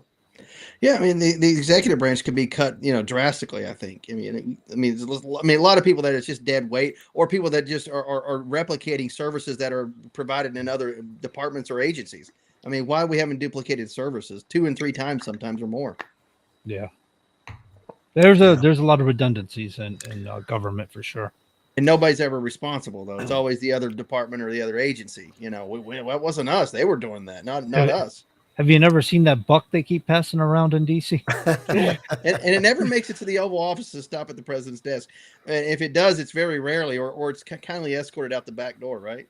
Yeah, it just keeps circulating, man. Just keeps circulating. Well, some things are ironic, and for decades, many of us have wanted the elimination of the Department of Education, and none of us really thought about eliminating USAID. It's gone. The Department of Education is on its way out, but it's gone. So AID is gone, and energy on its way. It's crazy. Yeah. So where are we with the Federal Department of Education being out the door? I mean, is it going to have to take Congress to get involved? Budget? Where were we at with that?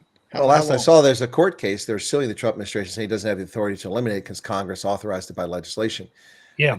I thought the Department of Education was created whole cloth by Jimmy Carter, not by education, not by Congress. He had a trifecta government. It was all Democrat House, Democrat Senate, and Democrat executive, and they passed the law in 1979.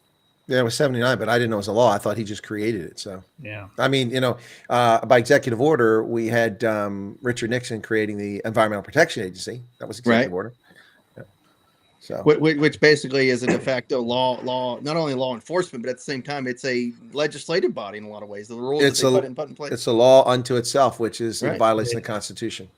So basically, de facto, Congress didn't approve it, but they started funding it.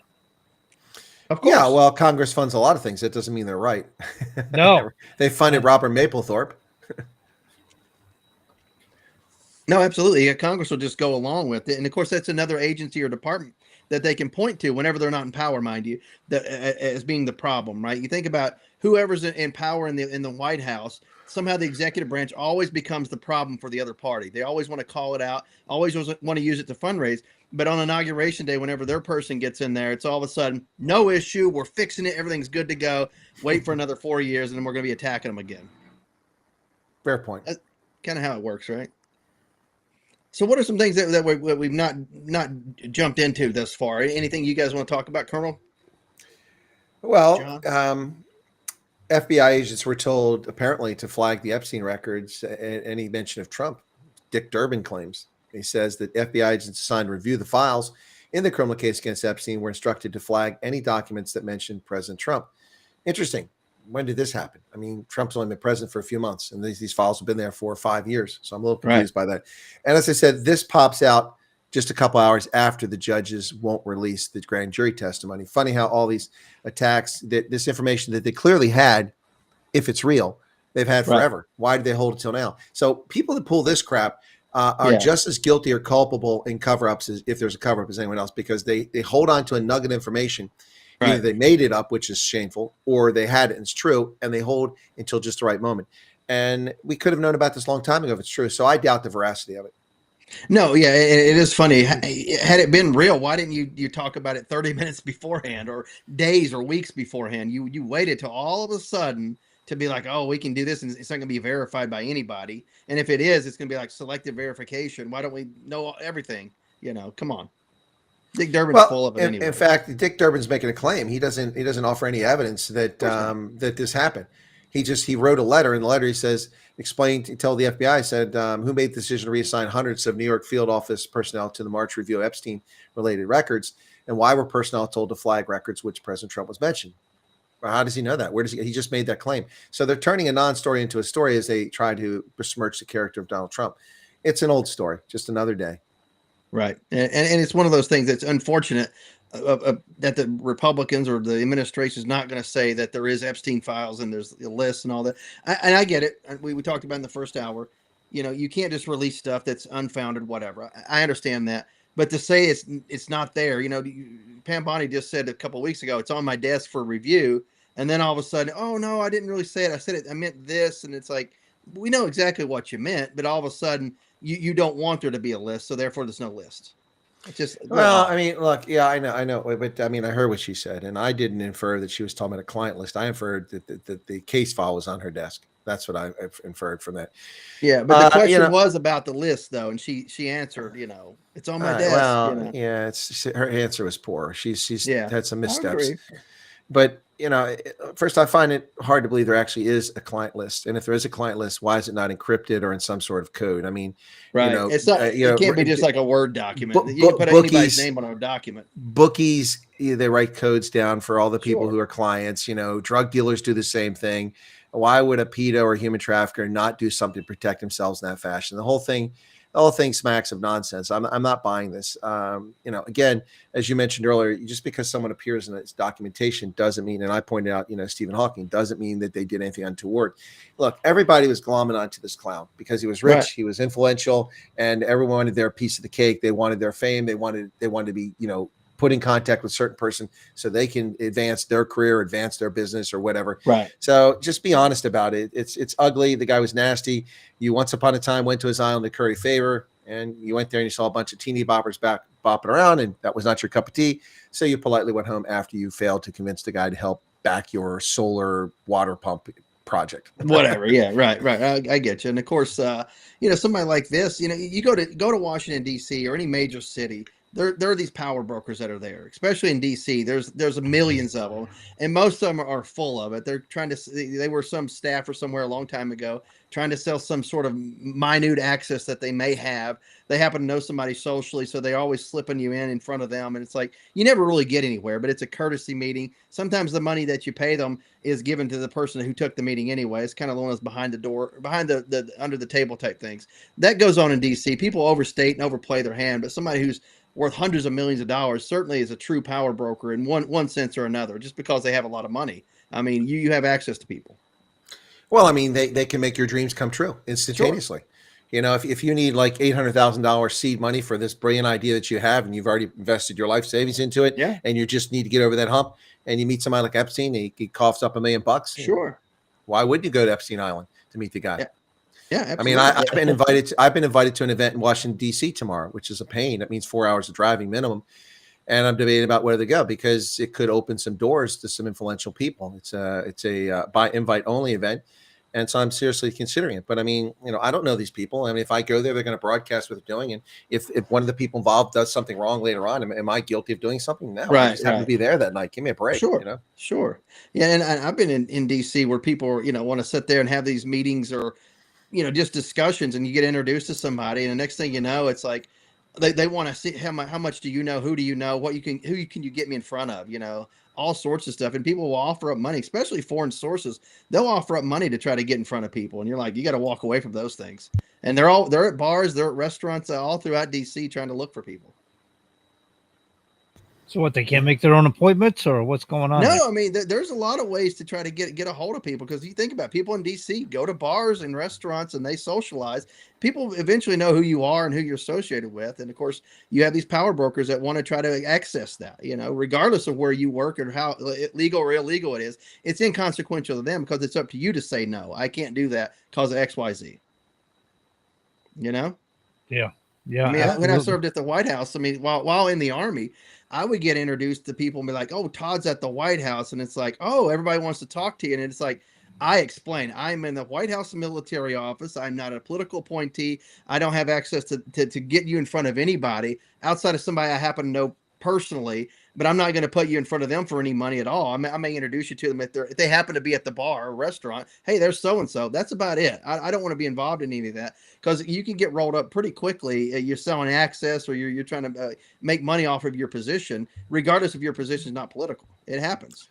Well, I mean, so much of this is tied to titles and impression. Sure. Yeah. I mean, when I was the director of African studies at the U.S. Army War College, everybody around the world wanted me to come speak.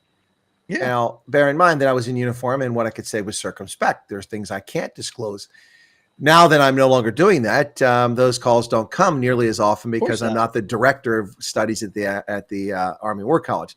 Now, if I started my own think tank like the Heritage Foundation and had such a big reputation like that, then they would be calling again. But right now, I'm just an independent guy on my own, and it doesn't have the gravitas that they're looking for an event, even though the product that we get today, if I was a guest speaker, would be so much more on point because I don't have constraints anymore. Right. Absolutely. But there are things that you're read off of now that you probably can't discuss.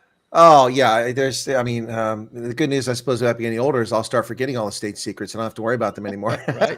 or they'll just be so old. You're like, what are you talking about? That was World War II guy. I was declassified 40 years ago.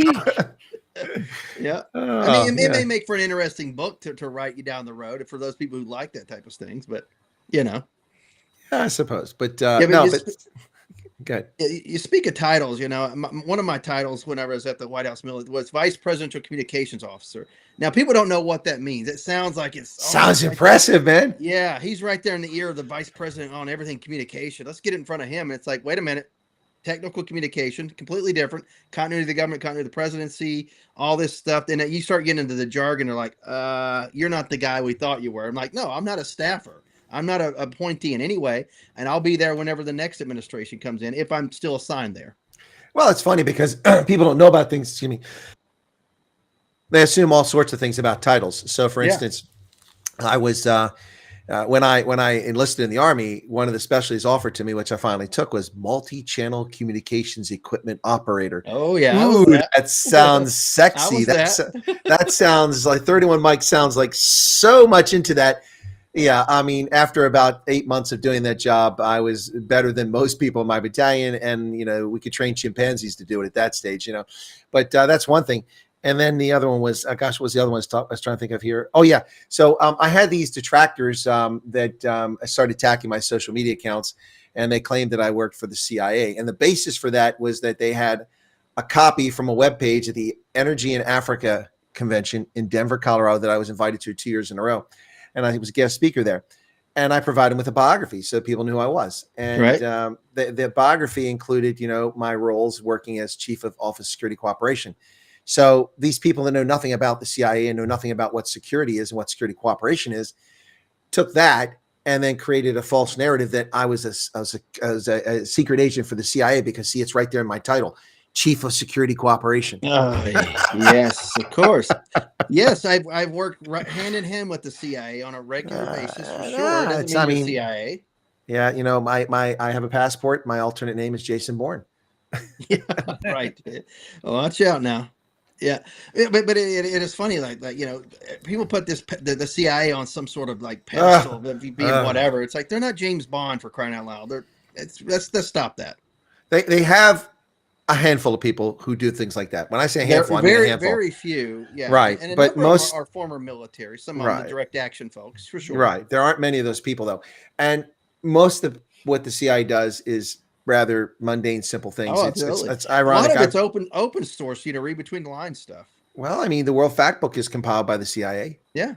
It's an open source document. I know because I wrote the military annexes for it for the countries I covered. I'm an author in the World Factbook. And every time we would travel overseas, we would get all the links, read up on this so you'll know what's what. And I'd be like, well, I want to read up on the restaurants too, Well, that's Lonely Planet. That's not the World Factbook. Okay. No, but I mean, it's people, they try to make these things out because it's a Hollywood, Yeah. They really, it's crazy. I mean, I remember I remember The Enemy of the State. That was a pretty good movie, but they made out like Not bad. like Not bad. NSA has armed agents who hunt people down in the streets of Oh, Washington. sure. Yeah. Oh, Chasing please. them down. Oh. And they could completely, I don't want to say, I was about to drop a bad word, but they can quickly get up and move out of wherever they're located and zip around the country, around the world, like in 2 seconds. And they're there, up on keyboards and I got him. Come on now. Hollywood really hyped us up, didn't they? Especially Yeah. Well, some of these things are true. I mean, like for Some of instance, in the UK, the Metropolitan Police can definitely break into closed circuit television cameras all over the city of London and follow criminals around. They can certainly do that. I mean, that's not beyond realm possibility. But it's this what people attribute to governments is really something bizarre. And that's why it makes it so much more entertaining for me as an intelligence professional when the attack on the nuclear sites in Iran went down. B-2 stealth bombers are headed to Guam. How do you know that? Because they were picked up on radar. Well, then they must not be stealth bombers, or they want you to know where they're going. Yeah. Oh, I suppose that Hello. might be true. Hello. They're not manifesting like you're flying for Delta Airlines, for crying out loud. Come on. They want you to know where that aircraft. Exactly. They wanted you to know they're going to Guam, and they're like, well, they're going to attack Iran from Guam. No, they're not. No, they're not. That's the wrong way to go. Sorry. It's a much longer flight. I mean, if anything, they had to go somewhere like they go to Diego Garcia, But I mean, so that's happening. I'm like, I wonder what that's all about.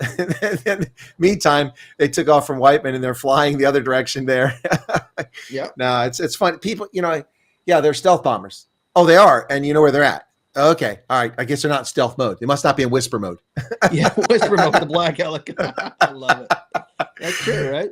Oh my goodness, that was a conspiracy theory with Mel Gibson. What a great movie that was with Julia Roberts. Yeah, yeah, absolutely. But it's funny is everybody thinks that the CIA is going to be running around throwing out their flip tops, which is the little identification that people open up, and it's like, I'm CIA, and then everybody's just going to stop what they're doing and be like, sure, I'm going to just help you and do whatever you want to be done. It's not going to happen that way. Come on now. Probably break out laughter. And then they also, they as I was getting at, they attribute activities that aren't associated with an agency to that agency. Like, for instance, NSA running around with armed security secret agents in the United States. That's not what NSA does, not even remotely. And then the U.S. Marshals. The U.S. Marshals are hunting down drug dealers. No, they are transporting prisoners and doing felon apprehension. That's what they do. Like Tommy Lee Jones, come on. Yeah, that was great, man. That was a good movie, man. I mean, that was a nice, they took a TV show and turned it into a proper movie with Tommy Lee Jones. That was great. Oh, absolutely. And he did it right, the way he chased him down. He's like, I don't care if you're guilty or innocent. They said you're guilty. You're a fugitive. I'm going to arrest you. That's it. Yeah, it doesn't matter if you're innocent. You're a fugitive. My job is to capture fugitives. Yep. Bingo. Yeah. Bingo. That's a great movie. That was, I mean, that's when Hollywood was still making some pretty good movies, Yeah, absolutely. I remember working with the CIA briefers, and I, just you look like any old body, and it's like, this guy's CIA, and, because you think CIA is muscular, like the James Bond type, shaken, not stirred, all this stuff. And this guy was just one of the goofiest guys this could be, but smart guy for sure, but definitely not a James Bond type for sure. And then that blows the myth out the window. You see some of those folks, There's supposed to be a museum somewhere with all these old, the microfilm cameras and stuff. Oh, like a spy museum in DC. In DC. Yeah, Spy museum in DC. NSA they had a lot of too. interesting trinkets back in the day. There was a lot of interesting field work, I guess. But you're right. A lot of it was, disguise yourself like an elderly person by changing your posture, type of clothes you wear, things like that.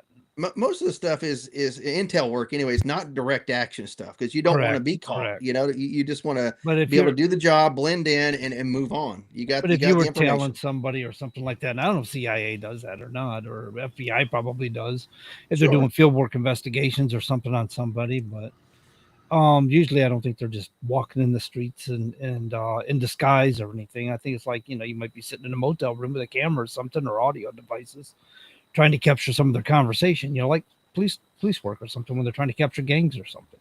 Sure. Well, Todd touched on two things that are very interesting if anyone gets a chance to do it. You've got the Spy Museum in DC, not too far from, it's not the MCI Center, whatever it's called now, the Verizon Center or whatever. Right.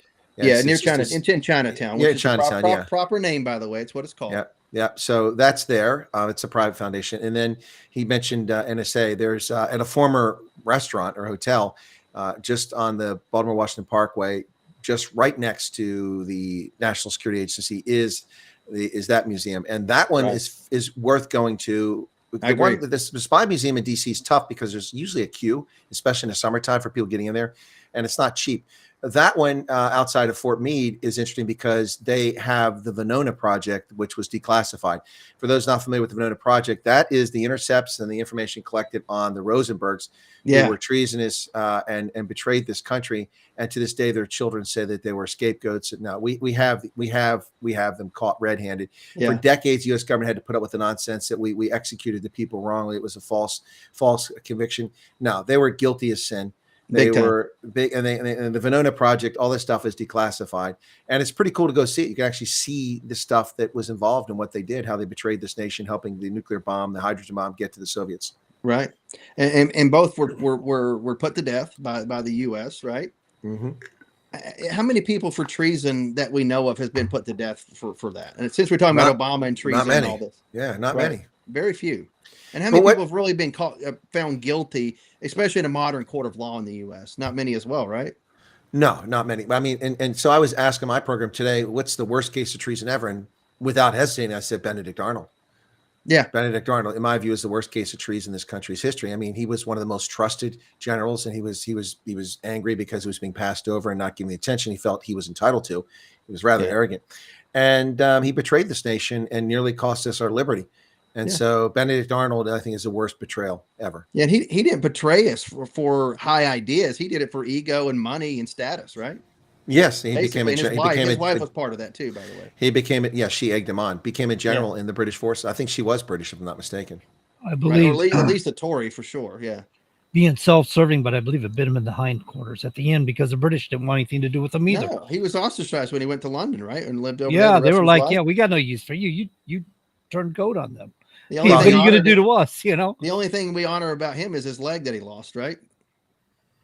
Well, it's a shame because Benedict Arnold was a key proponent, a key player in many early battles that were necessary for our independence, just to betray everyone, and that's what was so shocking about it.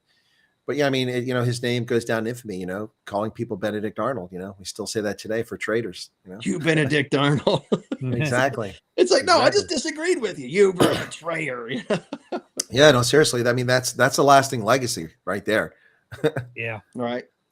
For 250 years, man. Yep. Folks, you're listening to Common Sense Conservatives right here on WSMN 1590 AM and 95.3 FM. We come live every Wednesday night, 7 to 9 Eastern, try to bring you back to reality. And we just talk about whatever we want. It's a free-flowing discussion, basically a discussion group, disguised as a radio show / podcast / streaming show, et cetera, et cetera.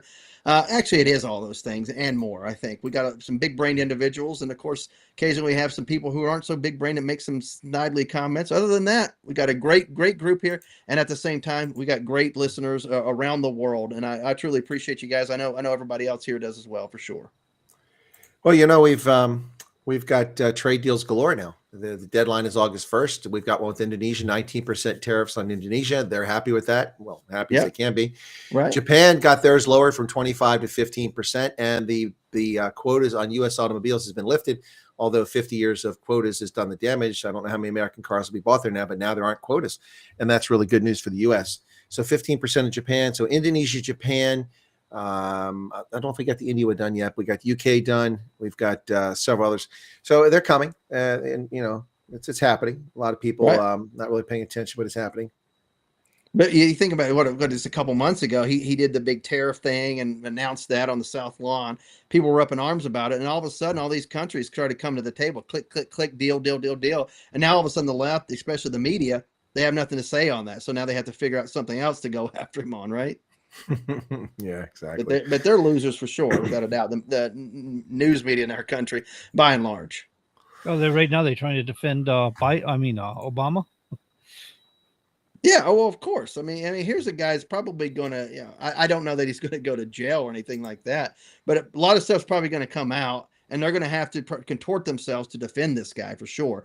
I dare say he'll probably never see the inside of a courtroom. If anybody does see an inside of a courtroom or a jail cell, it'll be a low-level, mid-level lackey that'll just get a slap on the wrist if anything ever happens. I don't think anything's going to come of it for sure, but we'll talk about it for the next few weeks or months, whatever. Well, there might be, some people. I mean, Comey and I forget his name now, but he, lower than Obama. They might for sure. They may have to give up a security clearance the rest of their life or something, but probably nothing's ever really going to come out of any of this. They're just modern day Benedict Arnold. That's just it. Right. Go down but in high level people in America, especially, rarely ever go down unless it's like on full display where we have to do something. But our courts rarely ever do something to them. That is actually the expectation of the American people. They've had so much. People like Hillary with washing her servers and all this other crap, and wiping her servers, and never be held accountable for it. And it seems like they just get away with whatever they get away with. 50 friends that committed suicide in a short period of time, and all. It's just. Well, I mean, you've also got other people like pathological liars, like Adam Schiff, who now we find was cheating on a home loan. And he'll get a slap on the wrist. We got Nancy Pelosi, who's doing insider trading for the visa contract, not putting legislation through. It's the list is endless of these people. It's really unfortunate. So sad. Yeah, absolutely. And usually, like I said, if it's anybody that ever goes down, it's a low level person, plead out on something or whatever, because they don't have the money to fight it in court. And of course, there's no guarantee of a pardon for most of those people. So it's a low level plead out, and then that's it. We move on. But what will happen is people will fundraise off of this for the next several months. I mean, going into the midterms, especially this next year, they're going to fundraise off of all this. That's what this is all about. Yeah. That's what this is all about. They need something to fundraise off of for sure. And I've already been getting texts. I mean, I don't think they've ever stopped. Months and months, Republicans sending me all kinds of stuff. Have you seen the latest news? We're going after Obama. Fundraise. Here you go. Click this link. Tell us what you think. Do you open those or do you ignore them? Delete. I ignore them immediately. Yeah. And it's always like some survey, and it's always like, but if you click on the survey, they capture that information that it's a real phone number. Fill out your information. Is this you? Verify. Donate $5, donate $20, whatever. You can't submit the survey until you donate the money. And right, yeah, absolutely. And JD Vance is reaching out to you, Todd, and you really need to answer. It's sad you haven't answered any of our surveys yet, and JD Vance is relying on you to answer this survey. Yeah, relying. He needs your help, or they do these fake committees. It's like, I want you on my advisory committee. Submit $20 today. You'll be on a special advisory committee. No, the advisory committee is to get you to spend more money down the road. Hey, I gave you that little plastic card that says special advisor. You're going to be a gold advisor next, or something like that. Platinum level next. You along. Right, the platinum level's next. We really value your advice, but we value your money more. So you've been down this road before, have you? No, I know exactly how it is. I mean, no, trust me. No, I don't donate. I've never been past first base on this, so I don't know. But I would donate directly to. I'm going. No, I'm not playing this nonsense with you. I've donated directly to some organizations and some candidates in the past, and I will in the future if I like them. Of course. But it's not. But if it's an establishment candidate, generally I'm going to be weary of throwing money at them, especially if they've been in office for decades and really have done nothing. I'm not going to throw money at you. Sorry. A lot of it's just the party itself trying to raise money for the party, isn't it? For sure. Yeah. And that's what really the parties are there to raise money for different things like that. Not directly raise money for candidates, but raise money for all the candidates. Yeah, well, they bring it into the party, then disperse it as they feel fit and all that. Right. For sure. Yeah. But I don't. I'm like you. Parties nowadays. I mean, the people that they recruit to run as their candidates and their standard bearers. Some of the most despising people. Some of them, and a lot of them have never done much in their life except play at politics in their local area till they build a name and move up. They don't really go out and serve their country. Not really. Not in harm's way for sure. So they play the game to maneuver upwards, and of course you get the establishment that's like, oh, that's a lot of experience. We need that type of person in public office. It's like they've never done anything outside of politics. That's not real experience that you need. Passing legislation or debating legislation on things that affect everybody's life, and they have no real world experience. Those are the wrong people. That's why we like Trump. He was an outsider. He wasn't a politician. He's kind of acting a little bit more like a politician nowadays, but he's not really a politician. But you see those politicians know how to pivot and jump on those coattails. It's like, oh, we want to ride that again. They're engineering politicians. They know every angle. Absolutely. And then they'll play that to the end. And if JD is the nominee next go around, they're going to jump on his coattails just the same, for sure. And I'm not saying JD shouldn't be the next president. That's not what I'm saying. I'm not saying he's a bad vice president, but I'm saying it's the way these people operate. Yeah. You can never trust who they are for real and what they really support. Hey, look, everybody wanted to be in Trump's 2016 administration, 45. Sure. They wanted to be there, but they weren't for Trump. They weren't for the United States. They were there for personal reasons. They were there to either defeat Trump or they were there to build off from Trump. But they weren't there to support Trump. They weren't there to support America first. And we saw that. Yeah, and you see all the people who were at his most recent inauguration at the Capitol, right? It's a much smaller venue doing it in the Rotunda. Who sat behind him? All the tech billionaires who've been against him since the day he rode down that escalator in 2015. But all of a sudden, who had the prominent positions? They did, because they have a lot to gain and a lot to lose. Well, one of the things I always feel a little concerned about, I know Reagan was this way too, but it's technology. And when you see a president pushing technology, like here, somewhere here, Trump made a post.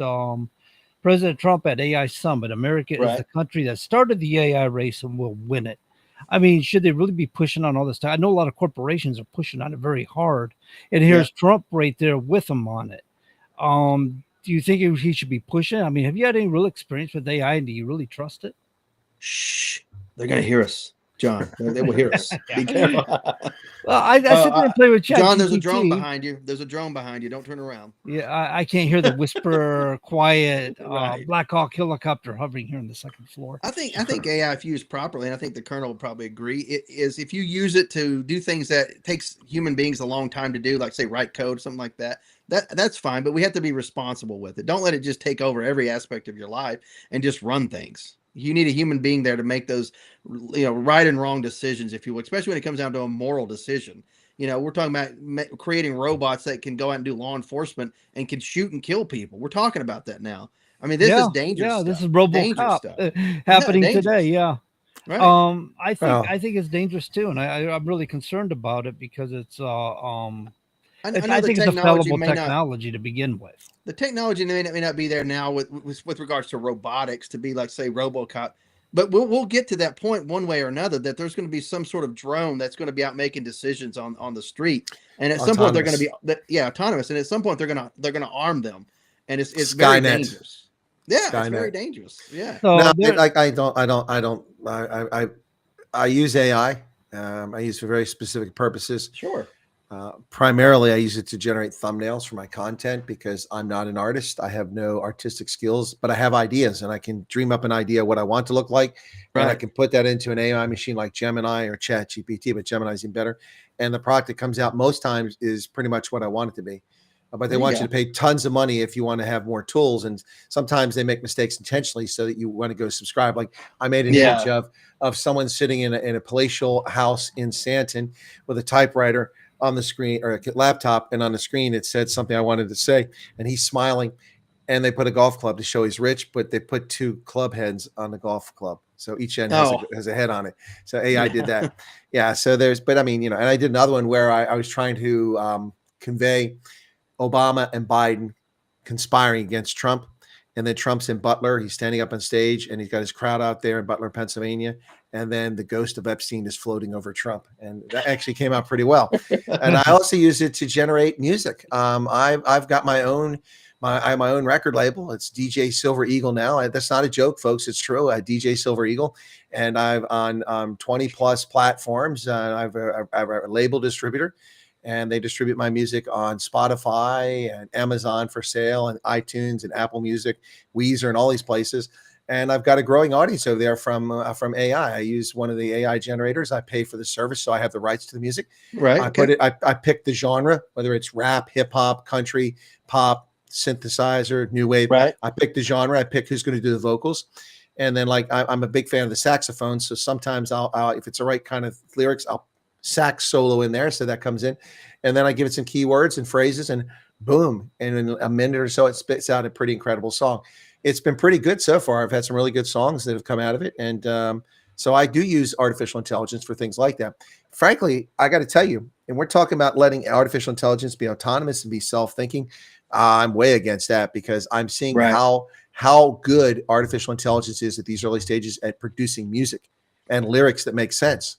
Like for a lark the other night, I didn't give it much information. I just gave a few comments, and I said I want to do a song about mosquitoes because it's summertime. The mosquitoes, there's been a lot of rain, and South Africans are experiencing winter, and they've got strange winter where they've got mosquitoes. Anyway, so I put in their mosquitoes, and I put the genre and everything, and I put a few phrases about how they're biting and this, that, and the other. And next thing I know, it's just incredible. It comes out this flying vampires who suck you dry, and they called it skeeter season. It's amazing what it can do. And it's just pretty frightening when you think about giving that kind of power to let it make decisions autonomously for law enforcement or for military. And it's Skynet. And no thanks. Yeah. No thanks. I don't need that.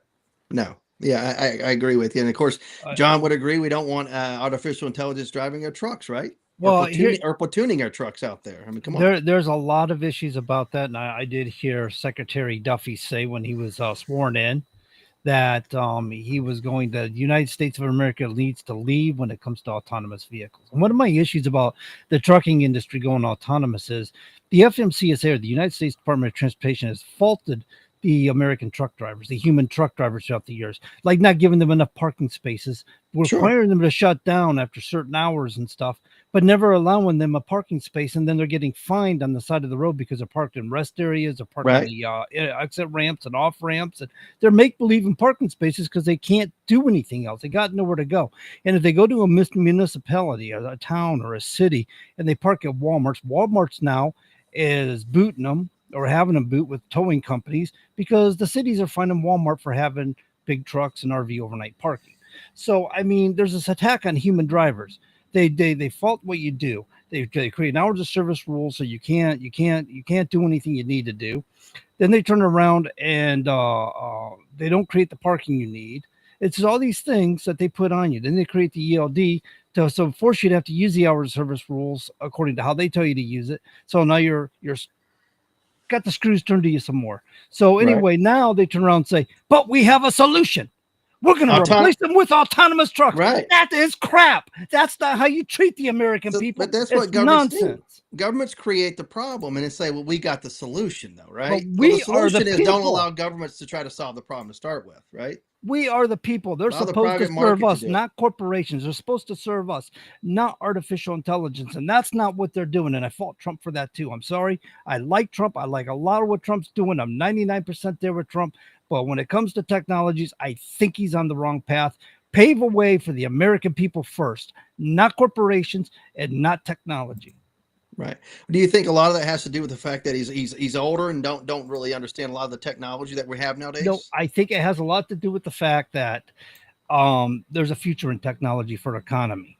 The World Economic Forum has pushed it, dubbed that we're in the fourth industrial revolution. That is technology. Everything they push in government is for technology, whether it's ELD, telematics devices of various types.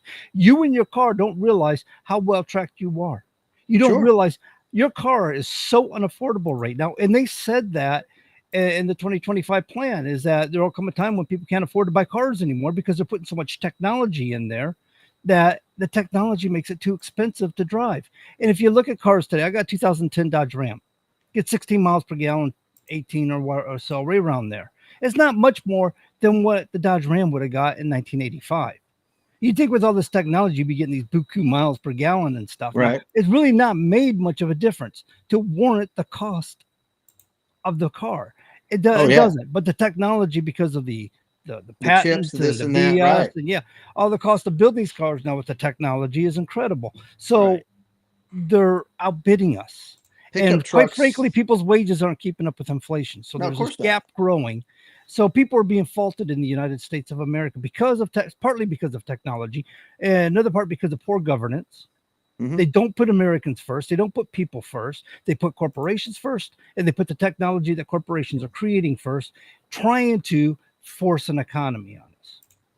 And they're weeding us out. There's no future for the American people, and this is the problem with Gen Z. People like to make fun of the younger generation, but the fact of the matter is they don't have a future and they know it. They don't have hope and they know it. And this is why they're shutting down.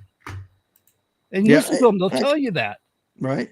And you go talk to them, you talk about what made the country great and all this stuff. You talk about patriotism and all this stuff. to the younger generations, and not everybody, of course, but there's many of them, like you said, that just don't understand it, don't get it. And of course, maybe they're not getting taught history, like civics and other things in school. And of course, the mom and dads are just saying, here's a device that'll babysit you. I don't want to hear you. And a lot of the parents nowadays have been raised with technology as well. So for them, it's like they parent through technology, and the kids are being raised through technology. And there's no real human interaction with morals and values and things that actually raise a person, if you will. There is a loss there. Sure. I think Chris both of you guys might have experienced this coming up through the years. Is we were told when we were in high school, coming out of high school, technology is the way to go. They're going to need software developers. They're going to need designers. They're going to need website builders. They're going to need all these things involved in technology. And these people went and got educations in this stuff, and now they're simply making $40,000 a year. It's supposed to be these big paying jobs that turn into nothing. Yeah. Well, I'll tell you that there was no mention of website design when I graduated high school. There was no internet, so to speak, of back then. But I get your point. DARPA was the DARPA net was around, but most people had no access to that. When we were in high school, it was MS DOS. Yeah, well, that was relatively new too. That came out in 1981, so it wasn't all that hadn't been around all that long. I know when I was in high school, they had these computers at the back of a class, and they said, "Yeah, they're back there. We got a few of them. If nobody's on one, jump on one. We'd like you to teach yourselves a little bit about them, get familiar with them." And all I remember is reading from a book and trying to type in what it said to type in and getting syntax error. I go, this is nonsense. This is never going anywhere. There is no future in this crap. I'm just going to go drive trucks, be a mechanic, do, hands-on stuff. Well, when I was in high school, we didn't have computers, but my senior year, they got some Commodore computers, which they put in a computer room, a small room. Commodore 64. It was a Commodore CBM and PET, PET. PET was personal electronics transfer, and CBM was Commodore Business Machine. And they had them in the room, and I had half a day of study hall essentially for part of the year because I had taken most of my class. I need to graduate. So I would go there, and you had to load the operating system up with a cassette tape. You took a cassette tape, you put it in, you played it, tape, and it loaded the instructions for the computer to run because it had no storage. There was no hard drive, no such thing as a hard drive at that time. So I used to play a game called Santa Paravia, and that was my introduction to computers. And I fell in love with computers in high school. And then I never had a computer again until I got out of the Army and went back to college in 1987. I bought an IBM PS2. Yeah, we had no hard drive.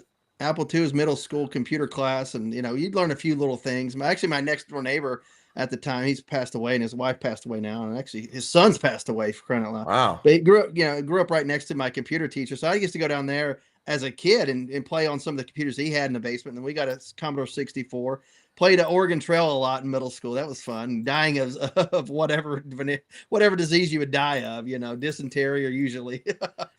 But had a Commodore 64. Didn't have a computer until I was well into the Army. Personal computer anyway, laptops. But I would always use what we had in the office, to do counseling statements or, borrow from somebody. But it wasn't until the Army, whenever they had these big brick laptops, that I finally got a hold of something. Well, I came back in the Army in '89, and then in 1990 we had Wise PCs. From Wise, a Chinese American who started that company, WYSE. Okay. And then we got software packages for the IBM compatible computers that showed up, and the Army purchased a software suite. The early days of, like they would have spreadsheets and word processors and database, and it was called Enable, and it worked so poorly we used to call it Disable. Disable, yeah. You're troubleshooting the entire time you're trying to use it. Yeah, it just didn't work very well. So it was all, you had to use function keys to do certain things. Yeah. So we had Enable, and then we had Multimate was the spreadsheet. It wasn't, and remember they had Lotus 123 was a different one, and now it's all Excel. Everybody uses Excel, but so WordPerfect was also out at that time, and we had Harvard Graphics was the graphics thing. Yeah, it's just amazing that back in those days. I remember the PC games back in those days were Where in the World is Carmen Sandiego? Oh, right. Minesweeper, Solitaire. Minesweeper, and then Myst. That was one of the dumbest games ever. Yeah, Balance of Power. Yeah, that was a time. That was an exciting time. And every time you turned around, we went from a 8086 to a 286 to a 386 to 486 to a Pentium. And and hard drives would grow exponentially. Mm-hmm. That computer that I told you about I bought in college was an IBM PS2, no hard drive, 2 slots for 3.5-inch floppies. Mm-hmm. I was a lieutenant at Fort Huachuca, and I think making like $1,000 a month maybe is what I was making before taxes, maybe $1,100. So I was in Fort Huachuca, and I got tired of loading floppy disks to load my operating system in my PS2. So I went into, used to get those computer shopper magazines that had all the ads in it, and I found Hard Drives International, Tempe, Arizona. I ordered a 20 megabyte, Ooh, okay. 20 megabyte hard drive for $319. Wowza. And it came to me from Tempe the next day. I installed it, and I had a hard drive for the first time and loaded the operating system in there instead of on the floppy. Yeah, and it's crazy. And now I have a 4 terabyte solid state drive right here that I paid like $100 for. 4 terabytes. It's this size. The listening audience can't see this, but you guys can see it. I mean, that's like a business card size, or like one of those tiles they have for locating your iPhone. Right. It's like that size. 4 terabytes. And I paid $318 for 20 megabytes. And Microsoft DOS couldn't even recognize 20 megabytes. The threshold was 10 megabytes. So I had to partition that drive into 2 separate drives. So I had a C&D drive. Wow. Nowadays, it's so user friendly, click, click, click, and you're good to go. You pretty much do anything you want to.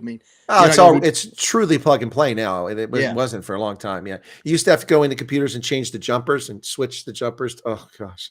Hey, but if you want to experience the old days, just load up a Linux operating system and play with some downloads there. It'll be like the old days when you had to know a little bit of writing and coding and whatever. Right. Yeah. You know how to do the commands and all that, the functions. Yeah, keys, that's what it is. You pull up terminal and you gotta put in all the commands and stuff. And it's not the same as Microsoft or Apple. You gotta. But now you can. One thing you can use when you talk about this AI is you can go to some of these AI machines and type in directions to create a program, to run a program. It's just for basic simple stuff. And there are some pretty good uses with AI. You're right. But it won't write a whole program. You got to know somewhat what you're doing, but it writes sections for you. Right. And that's why I said it'll do a simple basic program. It's not going to create, you're not going to make the next Doom game for you. Right, you're not going to make the next YouTube service. But no, it's got some good uses. And if you're knowledgeable in that, it'll help you along. If you want to do some writing, I recently started playing a little bit with that, and it doesn't do the best writing for me. I still have to take what it gives me to build me kind of a body I can work with and then work around it. I did some of the images like you were talking about, Chris, and some of it was sloppy and some of it came out perfect. Yeah. And you got these frustrating things like what did I tell? It wasn't giving me. I wanted the 13 stars, like the 1776. Some of those sites intentionally won't do certain things. No, I had to tell us, forget symmetry, because it gave me 14 stars. It gave me 16 stars. It even gave me 15 stars. It wouldn't give me 13 stars in a circle.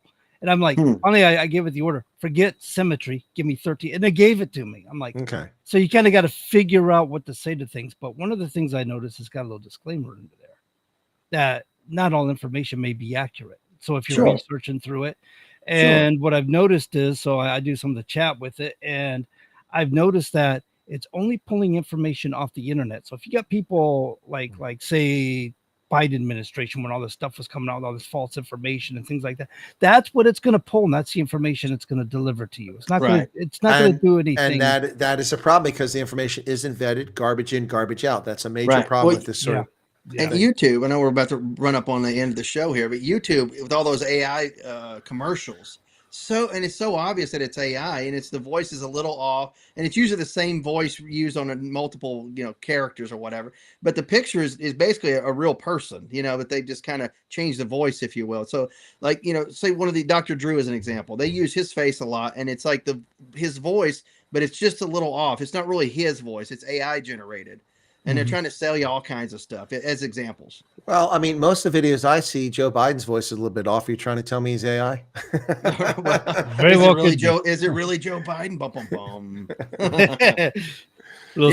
Music. The conspiracy theory, like, look at this guy. He's like a half a foot taller than Joe Biden. He's not the real Joe Biden. It's like, really?